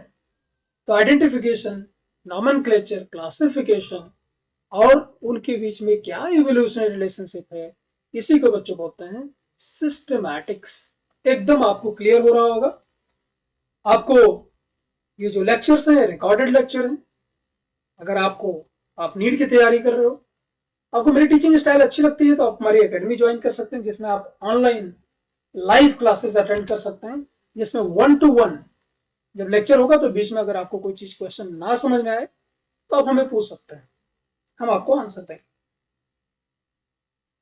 तो हमारी जो रेगुलर क्लासरूम लेक्चर्स हैं, आपको नीचे लिंक आपको डिस्क्रिप्शन में मिल जाएगा, वहां पर एक फॉर्म होगा, आप उसे भर सकते हैं। हमारी टीम आपको कॉल करेगी और आप हमारे साथ लाइव लेक्चर अटेंड करके बायोलॉजी को बहुत ही सिंपल तरीके से, बहुत ही इंटरेस्टिंग तरीके से सीख सकता है। हमारी जो टीचिंग स्टाइल है वो एनसीईआरटी बेस्ड है, क्योंकि आप देखते होंगे कि जो नीट का एग्जाम होता है उसमें 100 में से लगभग 96 से 98 जो क्वेश्चन होते हैं वो सारे के सारे एनसीईआरटी बेस्ड ही आते हैं। तो इसमें हम एनसीईआरटी बेस्ड आपको पढ़ाते हैं, प्लस जितना जरूरी है आपके लिए, कुछ बाहर भी जाना पड़े तो हम जाते हैं और आपको एनसीईआरटी तो पढ़ाते ही, प्लस थोड़ा बहुत आपको ऊपर का भी नॉलेज देते हैं, ताकि आपको ज्यादा, और अगर 2-4 क्वेश्चन अगर आगे पीछे होते हैं इधर उधर से तो भी आप कर पाए। तो अभी हमने देखा था बच्चों टैक्सॉन, है ना। टैक्सॉन में जो बताया था, टैक्सॉन कुछ होता नहीं है, टैक्सा कुछ होता नहीं है। टैक्सा मतलब जो हम कैटेगरीज बनाते हैं उसी को टैक्सा बोलता है। तो कैटेगरीज की अलग अलग भाई रैंक होती है, कैटेगरीज की अलग अलग रैंक होती है। तो वो जो रैंक है उसी रैंक की कैटेगरीज की जो रैंकिंग है, जैसे आपको हायरार्की समझा देता हूँ। हायरार्की का मतलब क्या है? हायरार्की मतलब कि जिस देश का पहला प्रधानमंत्री, प्रथम नागरिक कौन है, भाई राष्ट्रपति है। उसके नीचे में और सारे प्रधानमंत्री आए, प्रधानमंत्री के अंडर में बहुत सारे मिनिस्टर्स आए, कैबिनेट मिनिस्टर, उसके अंदर आपको और राज्य मंत्री आए। तो ऐसे आप प्रदेश की बात करें तो राज्यपाल, मुख्यमंत्री, फिर कैबिनेट मंत्री, फिर ऐसे करके देखो एक हायरार्की है कि सबसे टॉप पे है और सबसे नीचे कौन है, इसी को हायरार्की बोलता है। तो जो कैटेगरीज हमने अलग अलग बनाई ना ऑर्गेनिज्म को स्टडी करने को, तो जो कैटेगरीज हैं उन्हीं की स्टडी को बोलते हैं टैक्सोनॉमिक हायरार्की। तो जो टैक्सोनॉमिक स्टडी है बेटा, उसका एक ही जो एम है कि ऑर्गेनिज्म को एक उचित उसके जो उसका टैक्सॉन है, जो उसकी एक कैटेगरी है, उसमें रखने को, क्लासिफिकेशन में उसको उचित में रख दें, उसको उचित रैंक में रख दें या कैटेगरी में रख दें। तो क्या है, देखो इसको टैक्सोनॉमिक जो हायरार्की है, एक ऐसा फ्रेमवर्क है जिसमें जो टैक्सोनॉमिक ग्रुप्स हैं, जो टैक्सॉन है आपको बताया था टैक्सा, तो उनको हम एक डेफिनेट ऑर्डर में, जिसको हम रैंक बोलते हैं, उनको हायर से लोअर कैटेगरीज में रख सकते हैं। इसी को हम, चूंकि लिनियस ने इसको ज्यादा काम किया था, इसके लिए लिनियन हायरार्की भी इसको बोलते हैं। लिनियस ने इसे प्रपोज किया था। और आपको पता है हर एक कैटेगरी को, कोई भी कैटेगरी हो, जैसे आपको पता था डॉग्स, कैट्स, एनिमल्स, मैमल्स, तो जब एनिमल्स बोलोगे तो उसके अंदर में मैमल आ जाएगा, उसके अंदर में फिश भी आ जाएगी, उसके अंदर में बर्ड भी आ जाएगी। तो एक जो टॉप की कैटेगरी हो गई एनिमल, उसके अंदर कौन सी कैटेगरी दूसरी आ गई, वो आ गई मैमल। मैमल के अंदर में तीसरी आ गई आपकी डॉग, और आ गई आपकी कैट। तो ये सारे जो कैटेगरीज हैं, वो सबसे टॉप पे कौन सी है, सबसे नीचे कौन सी है, इसी को सिस्टमेटिकली अरेंज कर देते हैं। और आपको पता है हर एक कैटेगरी को हम टैक्सा या टैक्सॉन बोलते हैं। टैक्सॉन तब बोलेंगे जब प्लूरल होगा, एक सिंगल है तो उसको टैक्सॉन बोल देंगे। चलिए अब हम देखते हैं कि जितने भी दुनिया में लिविंग ऑर्गेनिज्म हैं, उनको कितनी कैटेगरीज में बांट सकते हैं। तो टोटल जो बच्चों हैं, और टोटल 7 कैटेगरीज हैं ऑब्लिगेट, मतलब जब भी हम क्लासिफिकेशन करेंगे ना, ये साथ के साथ होंगी ही होंगी, पक्की बात। इसको बोलते हैं किंगडम। पहला आपका किंगडम। फाइलम या डिवीजन, मैं समझाता हूं इसका मतलब क्या है। फाइलम, जब हम एनिमल की बात करेंगे ना, तो हम फाइलम लिखेंगे, और जब डिवीजन, हम जब प्लांट का स्टडी कर रहे होंगे तो हम डिवीजन रखेंगे। मतलब एनिमल में फाइलम होगा और प्लांट में डिवीजन होगा, है ना। तो एक किंगडम के अंदर है ना, बहुत सारे फाइलम होता है, और एक किंगडम के अंदर अगर प्लांट है तो बहुत सारे डिवीजन होंगे। अब डिवीजन के अंदर बहुत सारे क्लास होंगे। एक डिवीजन या एक फाइलम के अंदर बहुत सारे क्लास, एक क्लास के अंदर बहुत सारे ऑर्डर, एक ऑर्डर के अंदर बहुत सारी फैमिली, एक फैमिली के अंदर बहुत सारे जीनस, और एक जीनस के अंदर बहुत सारी स्पीसीज। तो इसको चलो हम पहले देख लेते हैं, इसको याद कैसे करेंगे, क्योंकि एग्जाम में क्वेश्चन पूछता है और हम भूल जाते हैं किसके बाद कौन आता है। तो हम इसको टॉप से याद करते हैं। इसको नोट करिए, एक निमोनिक से, कीप पॉट क्लीन। जो बर्तन है आपका घर का, उसको साफ करना पड़ेगा। Keep pot clean. कीप से हो गया किंगडम, पॉट से हो गया फाइलम, क्लीन से हो गया क्लास, और अथवा अगर आपने नहीं किया तो क्या होगा, और फैमिली गेट सिक। अगर पानी पीने का बर्तन साफ नहीं रखोगे तो फैमिली बीमार हो जाएगी। तो और से हो गया ऑर्डर, फैमिली तो ऐसे ही लिखा हुआ है। गेट से हो गया बच्चों जीनस, और सिक से हो गया स्पीसीज। देखो बहुत ही आसानी के साथ आप कैटेगरीज को याद कर सकते हो। 7 कैटेगरीज हैं, ऑब्लिगेट कैटेगरीज। और जब हम एनिमल की बात करते हैं तो फाइलम आता है, और जब हम प्लांट की बात करेंगे तो उसकी जगह पर आ जाएगा डिवीजन। मेरे ख्याल से आप इसे प्रैक्टिस करेंगे तो बहुत आसानी से आप याद कर पाएंगे। ये कैटेगरीज एक ही नहीं होती, इसके अंदर बहुत सारी सब कैटेगरीज भी हो सकती है। जैसे अगर आप देखेंगे फाइलम, तो एक फाइलम के अंदर बहुत सारे सब फाइलम भी हो सकता है ना। एक क्लास के अंदर बहुत सारे सब क्लास हो सकता है, एक ऑर्डर के अंदर सब ऑर्डर भी हो सकता है। तो लेकिन ये मेन है, ये साथ आप याद करिए। सब categories are also there to facilitate more sound and scientific placement of various taxa. दोनों में, प्लांट में और एनिमल में, जो सबसे लोएस्ट कैटेगरी होगी आप देख लो, स्पीसीज है, चाहे वो प्लांट हो चाहे एनिमल हो, और जो हाईएस्ट है वो किंगडम है। नीचे से ऊपर जा रहे हैं, है ना। Categories in the hierarchy are thus in ascending order, मतलब नीचे से ऊपर जा रहे हो। As we go from the lowest rank, जब आप लोएस्ट से ऊपर जाते हो, मतलब स्पीसीज से किधर जा रहे हो, किंगडम की तरफ जा रहे हो। स्पीसीज से किंगडम की तरफ जा रहे हो तो जो सिमिलर कैरेक्टर है ना, वो घटते जाते हैं। ये थोड़ा समझने वाली बात है। तो चलिए हम इसको समझने की कोशिश करते हैं कि जब हम नीचे से ऊपर जा रहे हैं तो कैरेक्टर घटते क्यों जा रहे हैं। इसको एक एग्जाम्पल से लेना, इसको पहले एग्जाम्पल से समझ लेते हैं, तो हमारे लिए ज्यादा बेहतर होगा, और फिर हम उसके आगे बढ़ेंगे। चलिए मैं आपको एक एग्जाम्पल देता हूँ। एक एग्जाम्पल देते हैं, जैसे अपनी कंट्री है, हम जितने सारे लोग हैं तो वो इंडियंस हो गए, है ना। तो एक किंगडम हो गया इंडिया। ऐसा समझाने के लिए आपको बता रहा हूं, ऐसे आपको समझ में आएगा। किंगडम आपका हो गया इंडिया। अब एक इंडिया में जितने सारे लोग हैं ना, उनके अंदर एक कैरेक्टर कॉमन है कि ऑल आर इंडियन। 140 करोड़ हम लोग हैं, सारे लोग इंडियन ही तो हैं। कॉमन कैरेक्टर हुआ कि नहीं हुआ? अब देखो, इंडिया को है ना बहुत सारी स्टेट में और डिवाइड कर दिया। बहुत सारे स्टेट है अभी इंडिया में। देखो, एक स्टेट होगा जिसमें मान लिया सबसे बड़ा स्टेट है जहां पे सबसे ज्यादा जनसंख्या है, जनसंख्या के हिसाब से उत्तर प्रदेश। तो देखो पूरे इंडिया में कितने सारे स्टेट हैं। तो एक ले लेते हैं उत्तर प्रदेश, यहाँ पे ले लेते हैं गुजरात, ऐसे दो तीन का एग्जांपल देता हूँ। ले लिया आपने बिहार, और ले लिया हमने पंजाब। ऐसे कितने कितने तरीके, कितने सारे स्टेट है नहीं। अब जो दूसरा, तो पहला जो टैक्सा हो गया बेटा, वो हो गया किंगडम। दूसरा जो टैक्सा हो गया यहाँ पर देखिए, ये हो गया स्टेट।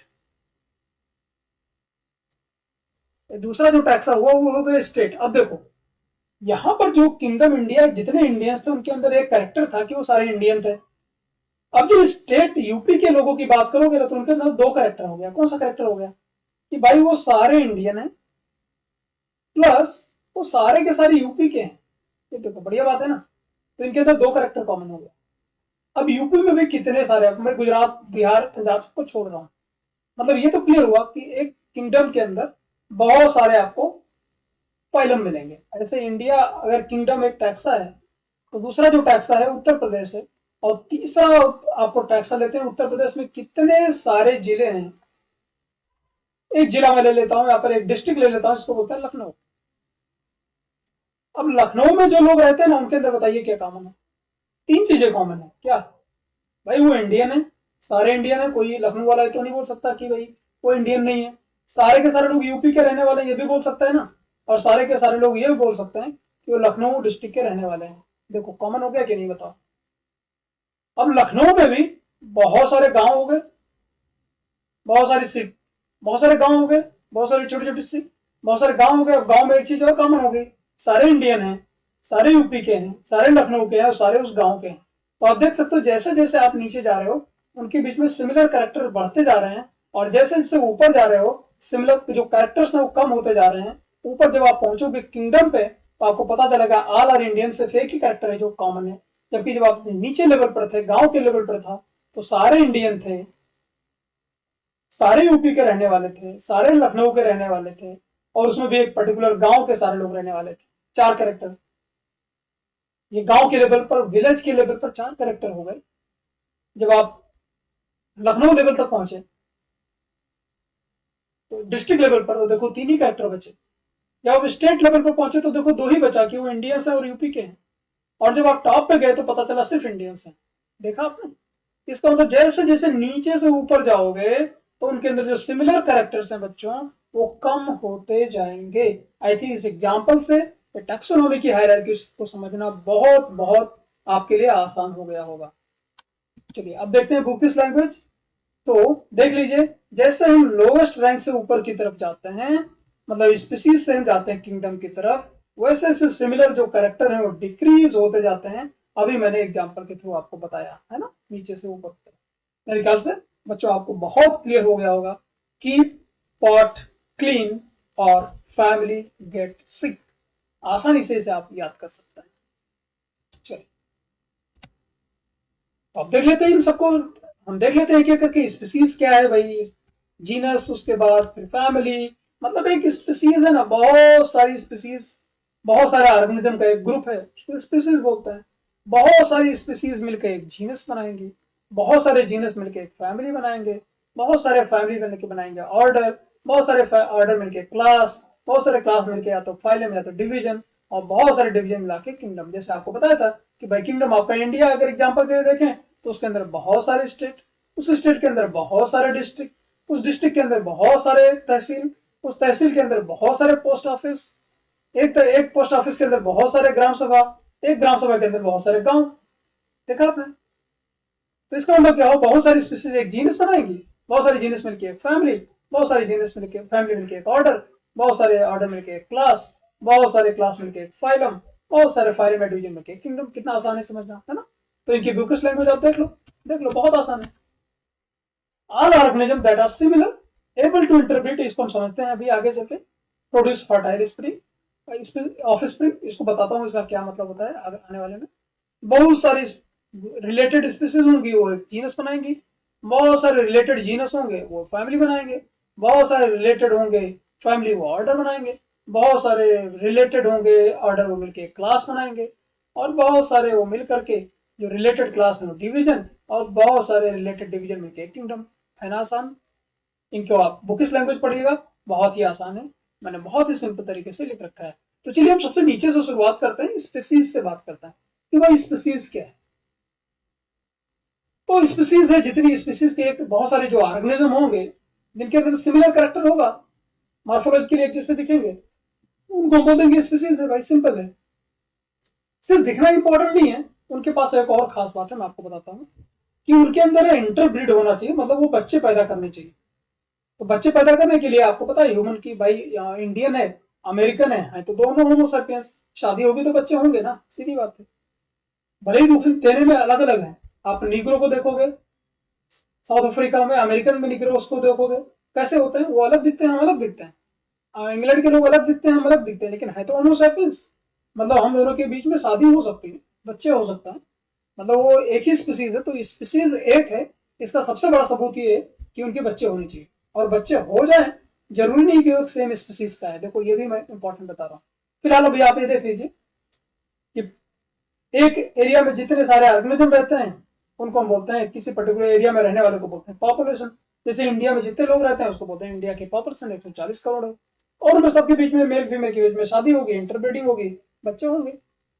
टैक्सोनॉमी की बेसिक यूनिट हम स्पीसीज को बोलते हैं, सबसे छोटी यूनिट है, और इवोल्यूशन की यूनिट हम बोलते हैं पॉपुलेशन को। इसके बारे में डिटेल में हम कभी बात करेंगे जब हम इवोल्यूशन पढ़ेंगे तब।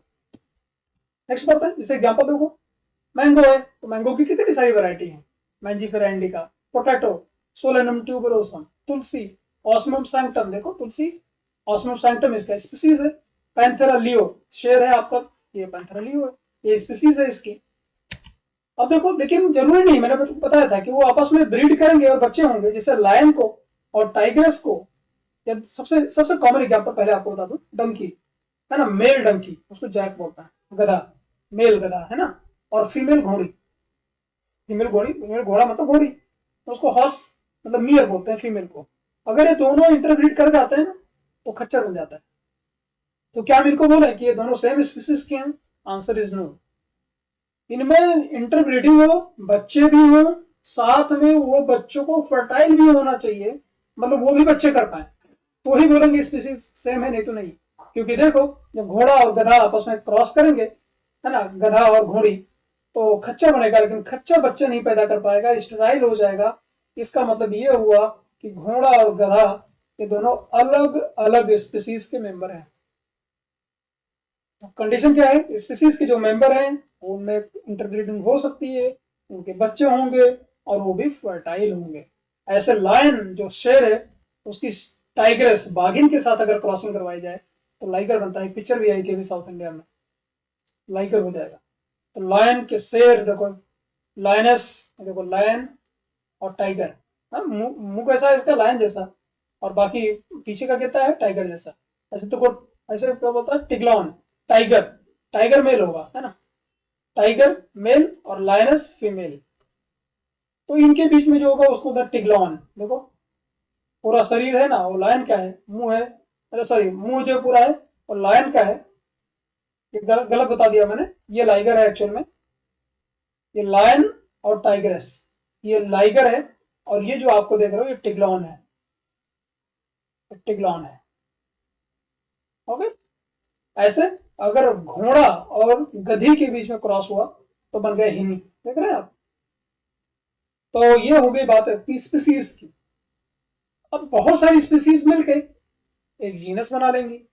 एग्जांपल आपको देता हूं, जैसे लायन है ना, तो लायन का नाम क्या है, मतलब जीनस है पैंथेरा, और स्पीसीज क्या है, लियो। लेपर्ड तेंदुआ, उसका भी नाम है पैंथेरा पैरेडस। टाइगर पैंथेरा टाइग्रिस, देखो कॉमन है ना, जीनस सेम है, और जो स्पीसीज है वो अलग अलग है।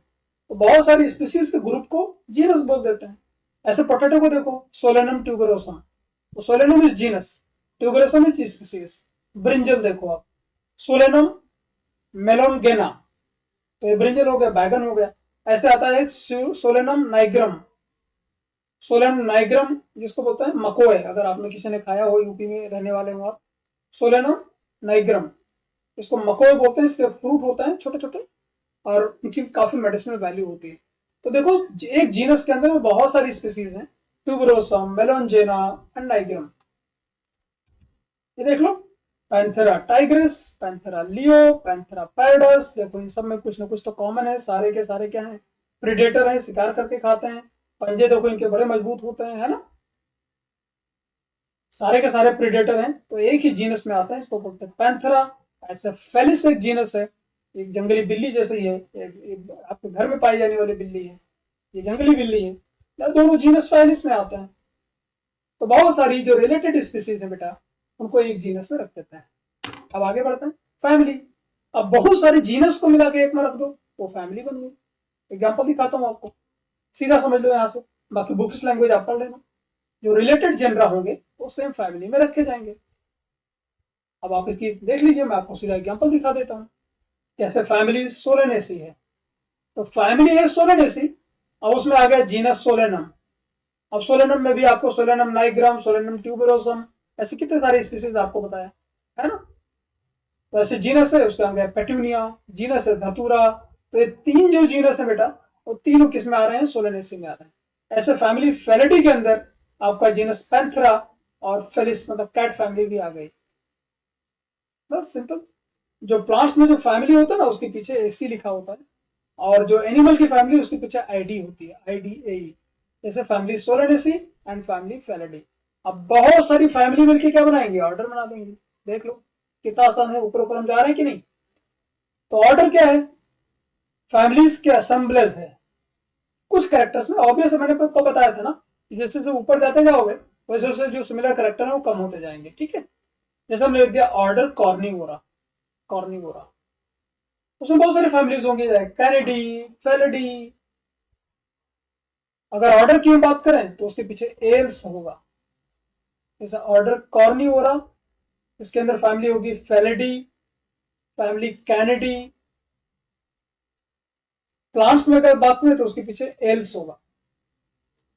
प्लांट की फैमिली जैसे बात करें, कन्वोल्यूसी, सोलेनेसी, या ऑर्डर में आता है पॉलीमोनियल। आपको पता है ना कि जो प्लांट्स का ऑर्डर होता है उसके पीछे एल लगा होता है, मतलब पॉलीमोनियल। उसके अंदर बहुत सारी फैमिली आई, कन्वोल्यूसी, कन्वोल्वुलेसी एंड सोलेनेसी। एक ऑर्डर के अंदर बहुत सारी फैमिली देख सकते हो। कार्निवोरा के अंदर फैमिली कैनिडी, फैमिली फेलिडी, पॉलीमोनियल के अंदर होगा फैमिली कन्वोल्वुलेसी और फैमिली सोलेनेसी। अब ऑर्डर, बहुत सारे ऑर्डर मिलकर बच्चों बना देंगे क्लास। रिलेटेड ऑर्डर, जैसे ऑर्डर हुआ आपका, पहला ऑर्डर है प्राइमेटा। प्राइमेटा ऑर्डर में क्या क्या आता है, मंकी आता है, गोरिल्ला आता है, गिब्बन आता है। ये सारे मिलकर ये क्लास में रख दिया, जिसको बोल दिया मैमल। और इसी के अंदर प्राइमेट्स के अंदर, मैमल्स के अंदर एक और आ गया, जिसको बोल दिया कॉर्निवोरा। ये भी एक क्लास है। तो क्लास होकर मैमलिया, इसके अंदर दो देखो मेन आपके ऑर्डर रख दिए, प्राइमेटा और कॉर्निवोरा। कॉर्निवोरा में क्या क्या आएगा, टाइगर आएगा, कैट आएगा, डॉग आएगा। और मैमेलिया के अलावा ऐसा नहीं, यहाँ पर तो सिर्फ दो ही बताया है, कार्निवोरा और प्राइमेटा। इसके अलावा भी मैमेलिया के बहुत सारे ऑर्डर है। आप ऐसा मत समझ लें भाई इतना ही है, ये तो मैं सिर्फ आपको एग्जाम्पल दे रहा हूँ, समझा रहा हूँ। ठीक वैसे ही जैसे इंडिया के अंदर सिर्फ यूपी स्टेट का मैंने एग्जाम्पल दिया था, बाकी को तो छोड़ दिया था। इसका मतलब थोड़ी कि वो उतना एक ही है, बहुत सारे है ना। चलिए, अब एक क्लास, बहुत सारे बेटा क्लास मिल करके बना लेंगे आपका फाइलम या डिवीजन। इनको आप, मैं बुक में सिर्फ समझा दे रहा हूं, इनको आप बहुत डिटेल में इसका वीडियो को पॉज कर लीजिए, बुक लैंग्वेज पढ़ लीजिए। ये मैंने मैक्सिमम चीजें जो है एनसीईआरटी से ली हुई हैं। तो क्लासेस कंप्राइजिंग एनिमल्स, जैसे क्लास में क्या क्या होगा बेटा, फिश आएंगी, एम्फीबिया होगा, रेप्टाइल होगा, बर्ड होगा, मैमल्स भी होंगे, है ना। और वो सारे मिलकर के एक नई कैटेगरी, नया टैक्सा बनाएंगे, जिसको बोलेंगे बेटा फाइलम। मतलब बहुत सारे क्लास मिलकर एक फाइलम, और या प्लांट के केस में एक अलग डिवीजन बनाएंगे। और आपको पता है कि भाई जितने सारे फाइलम में जो भी आएगा, मैमल्स में, तो उनमें क्या क्या होगा, कॉमन कैरेक्टर होगा उनके अंदर, सबके अंदर क्या होगा, नोटोकॉर्ड होगा, डॉर्सल हॉलो न्यूरल सिस्टम होगा, फाइलम कॉर्डेटा में होगा ही होगा। प्लांट्स में भी ऐसे कुछ कैरेक्टर्स होंगे, बहुत डिटेल में धीरे धीरे हम आगे पढ़ेंगे। फाइलम में डिवीजन में बहुत सारे रिलेटेड क्लास होंगे और ऑब्वियसली उनमें सब में कुछ ना कुछ कैरेक्टर कॉमन होंगे, है ना। जैसे जैसे फाइलम है आपका कॉर्डेटा, अब फाइलम जो कॉर्डेटा है उसके अंदर बहुत सारे क्लास होंगे, पेसेस होंगी मतलब मछलियां होंगी, एम्फीबिया होंगे, रेप्टिलिया होंगे, एप्स होंगे मतलब पक्षी होंगे, और मैमल होंगे। और अब लास्ट बचा बच्चों किंगडम, सबसे टॉप का किंगडम, और इसमें देखेंगे इसमें सारे it include all organism which share A set of distinguishing common character. जैसे आपने बोल दिया किंगडम प्लांटी, तो प्लांट के जितने कैरेक्टर हैं, जितने प्लांट है दुनिया भर के, सब उसमें आ गए। किंगडम एनिमल या सारे एनिमल उसमें आ गए। और बाद में उसके नीचे बहुत सारे किंगडम के बहुत सारे फाइलम, फाइलम के अंदर बहुत सारी और चीजें, हाँ, क्लासेस बहुत सारे, एक क्लास के अंदर बहुत सारे ऑर्डर। इस तरह से मैंने आपको पूरी चीजें बता दिया। जैसे आपको बताया प्लांट्स होंगे वो प्लांट किंगडम में रखे जाएंगे, एनिमल्स होंगे वो एनिमल किंगडम में रखे जाएंगे। तो बच्चों आइए हम पढ़ते हैं अगला टॉपिक,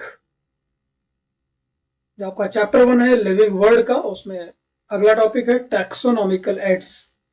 टैक्सोनॉमिकल एड्स का मतलब क्या होता है कि टैक्सोनॉमी करने के लिए, मतलब आइडेंटिफिकेशन, नॉमेनक्लेचर या क्लासिफिकेशन करने के लिए कौन कौन से और साधन हैं जो टैक्सोनॉमी करने में मदद करते हैं,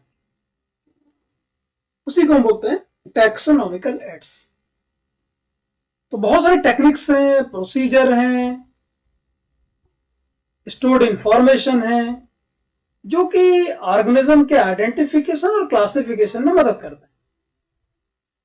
तो टैक्सोनॉमिकल एड्स कौन कौन से हैं मेनली, अगर कुछ है जिसमें डेड है, डेड का मतलब क्या हुआ कि ये जो एड्स हैं इनके अंदर डेड ऑर्गेनिज्म या प्लांट्स होंगे। ये जो एड्स हैं लिविंग वाले, इसके अंदर जो प्लांट होंगे या एनिमल्स होंगे वो जिंदा होंगे। समझाता हूं एक एक का मतलब क्या है। जैसे हर्बेरियम है, तो हर्बेरियम बेसिकली प्लांट के लिए होता है, प्लांट्स को लेकर के हम हर्बेरियम बनाते हैं। ऑब्वियसली प्लांट जिसमें जो डेड होता है वो रखे जाता है। एनिमल्स म्यूजियम में होते हैं, और जो म्यूजियम में एनिमल होंगे वो मरे हुए होंगे, डेड होंगे, म्यूजियम में होंगे। जबकि लिविंग की अगर हम बात करें टैक्सोनॉमिकल एड्स की, तो जूलॉजिकल पार्क होगा, उसमें बहुत सारे एनिमल्स होंगे, वो जिंदा एनिमल्स होंगे, बॉटनिकल गार्डन्स होंगे, उनके अंदर बहुत सारे प्लांट्स होंगे जो जिंदा होंगे। चलिए हम समझने की कोशिश करते हैं क्या करके। पहले हमने बताया डेड के लिए हर्बेरियम। हर्बेरियम क्या होता है, एक ऐसा प्लेस है जहां पर जो पौधे होते हैं उनकी पत्तियों को या उनके तनों को, तनों के साथ पत्तियों को क्या करते हैं, ड्राई करते हैं, सुखाते हैं, उनको प्रेस करते हैं और प्लांट स्पेसिमेन को प्रिजर्व कर लेते हैं एक शीट के ऊपर। जैसे आप एक कागज की शीट ले लो और आप क्या करें, उससे पहले कोई प्लांट ले लें और प्लांट की लीफ को एक पेपर के नीचे रख के उसको दबा दो। काफी दिनों के बाद आप देखोगे तो कि प्रेस हो गया है, पूरी तरीके से ड्राई हो गया है। अब उसको एक शीट के ऊपर चिपका दो। ये चिपकाने के बाद में वो प्लांट का नाम क्या है, उसका जीनस, स्पीसीज, सारी चीजें लिख दो, कहाँ पाया जाता है, उसके कैरेक्टर क्या है, सारी चीजें लिख दो। ऐसे एक फाइल बना लो बड़ी सी, इसी को बोलते हैं हर्बेरियम फाइल।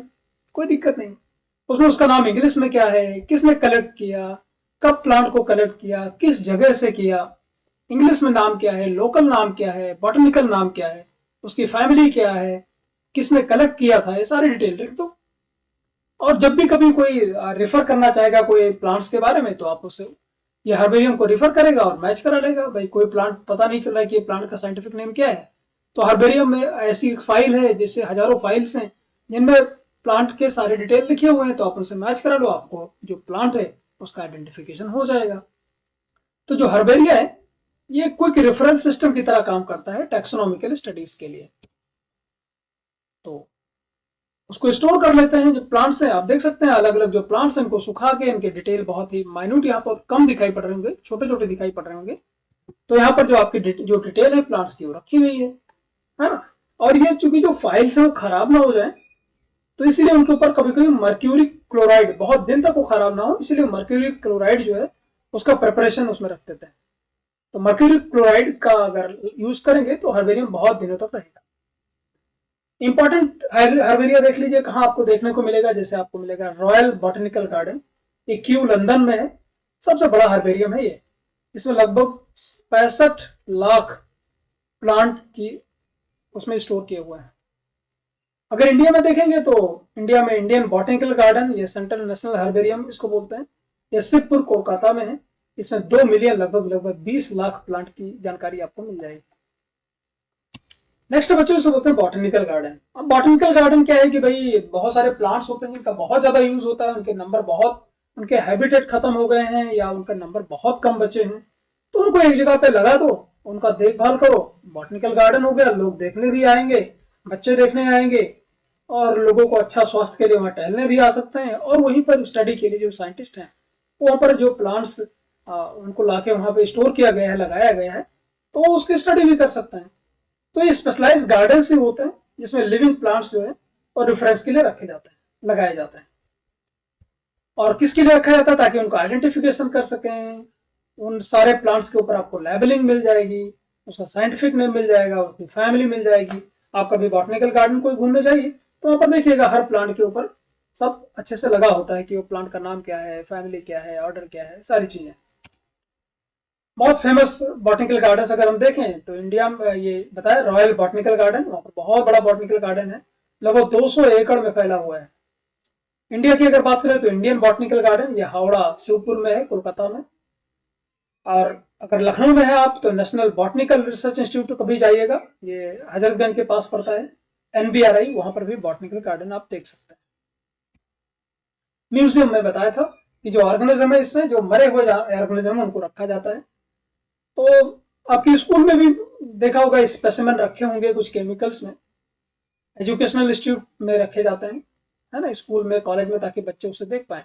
जैसे कोई मराइन ऑर्गेनिज्म है, मान लिया ऑक्टोपस है, तो ऑक्टोपस को भाई जिंदा तो रोड पे तो नहीं दिखा सकते, तो ऑक्टोपस को एक फॉर्मेलिन, एक कंपाउंड होता है फॉर्मेलिन होता है, वो बॉटल लिया और फॉर्मेलिन एक लिक्विड होता है उसमें भर दिया और उसमें ऑक्टोपस भर दिया, तो बच्चे जो देखेंगे आप वो उसमें प्रिजर्व रहेगा, आप देख सकते हो कि ऑक्टोपस कैसा होता है। इसके लिए समुद्र में जाने की आपको जरूरत नहीं है। म्यूजियम में भाई प्लांट्स, प्रिजर्व प्लांट्स है, कोई जरूरी नहीं कि सिर्फ एनिमल्स हो, प्लांट को भी प्रिजर्व करके रखा जाता है। ज्यादा से ज्यादा एनिमल को रखा जाता है, प्लांट को भी रखा जा सकता है। अब स्पेसिमेन किस में रखेंगे, प्रिजर्व करके रखें, कंटेनर में या जार में, है ना। प्रिजर्वेटिव सोल्यूशन होते हैं, आपको बताया था कि प्रिजर्वेटिव सोल्यूशन का नाम क्या है, फॉर्मेलिन। फॉर्मेलिन। इंसेक्ट जो है, एनिमल्स की बात करें, छोटे छोटे एनिमल्स हैं, तो जो कीड़े मकोड़े हैं उनको मार के भाई उनको क्या करेंगे, कलेक्ट करेंगे, किल करेंगे और पिन से उनको लगा देंगे, पिन में, पिन करके मतलब पिनिंग कर देंगे, तो वो आपको आराम से कोई इंसेक्ट को आप देख पाओगे। फॉर्मेलिन केमिकल सोल्यूशन है जिसमें एनिमल्स रखे जाते हैं, आपको पता है। इसके अलावा जो बड़े बड़े एनिमल्स हैं, जैसे थोड़े बर्ड है या कोई मैमल है, तो यूजुअली आपने ये भी देखा होगा कि उसको भाई रखने की जरूरत नहीं है, बर्ड को फॉर्मेलिन में रखने की जरूरत नहीं है। बर्ड के अंदर की इंटेस्टाइन वगैरह निकाल देते हैं और उसमें कुछ मसाला भर देते हैं, केमिकल भर देते हैं, तो बर्ड वैसे ही रख देते हैं। आप बर्ड को देख सकते हो, बहुत दिनों तो खराब नहीं होती। स्टफ्ड का मतलब है जैसे भरुआ खाते होंगे आप, तो करेले में मदर आपकी भरुआ बनाती होंगी, है ना। तो ऐसे जो बर्ड है उसके अंदर का निकाल दो सब, डाइजेस्टिव सिस्टम का पार्ट पूरा सब, विसरल आर्गन सब निकाल दो, उसमें मसाला भर दो, वो प्रिजर्व हो जाएगा। म्यूजियम्स के पास जो बहुत सारे एनिमल्स, उनकी हड्डियां भी सुरक्षित होती हैं। अब देख सकते हैं जूलॉजिकल पार्क, जिसमें आप एनिमल्स को जिंदा देख सकते हैं, है ना।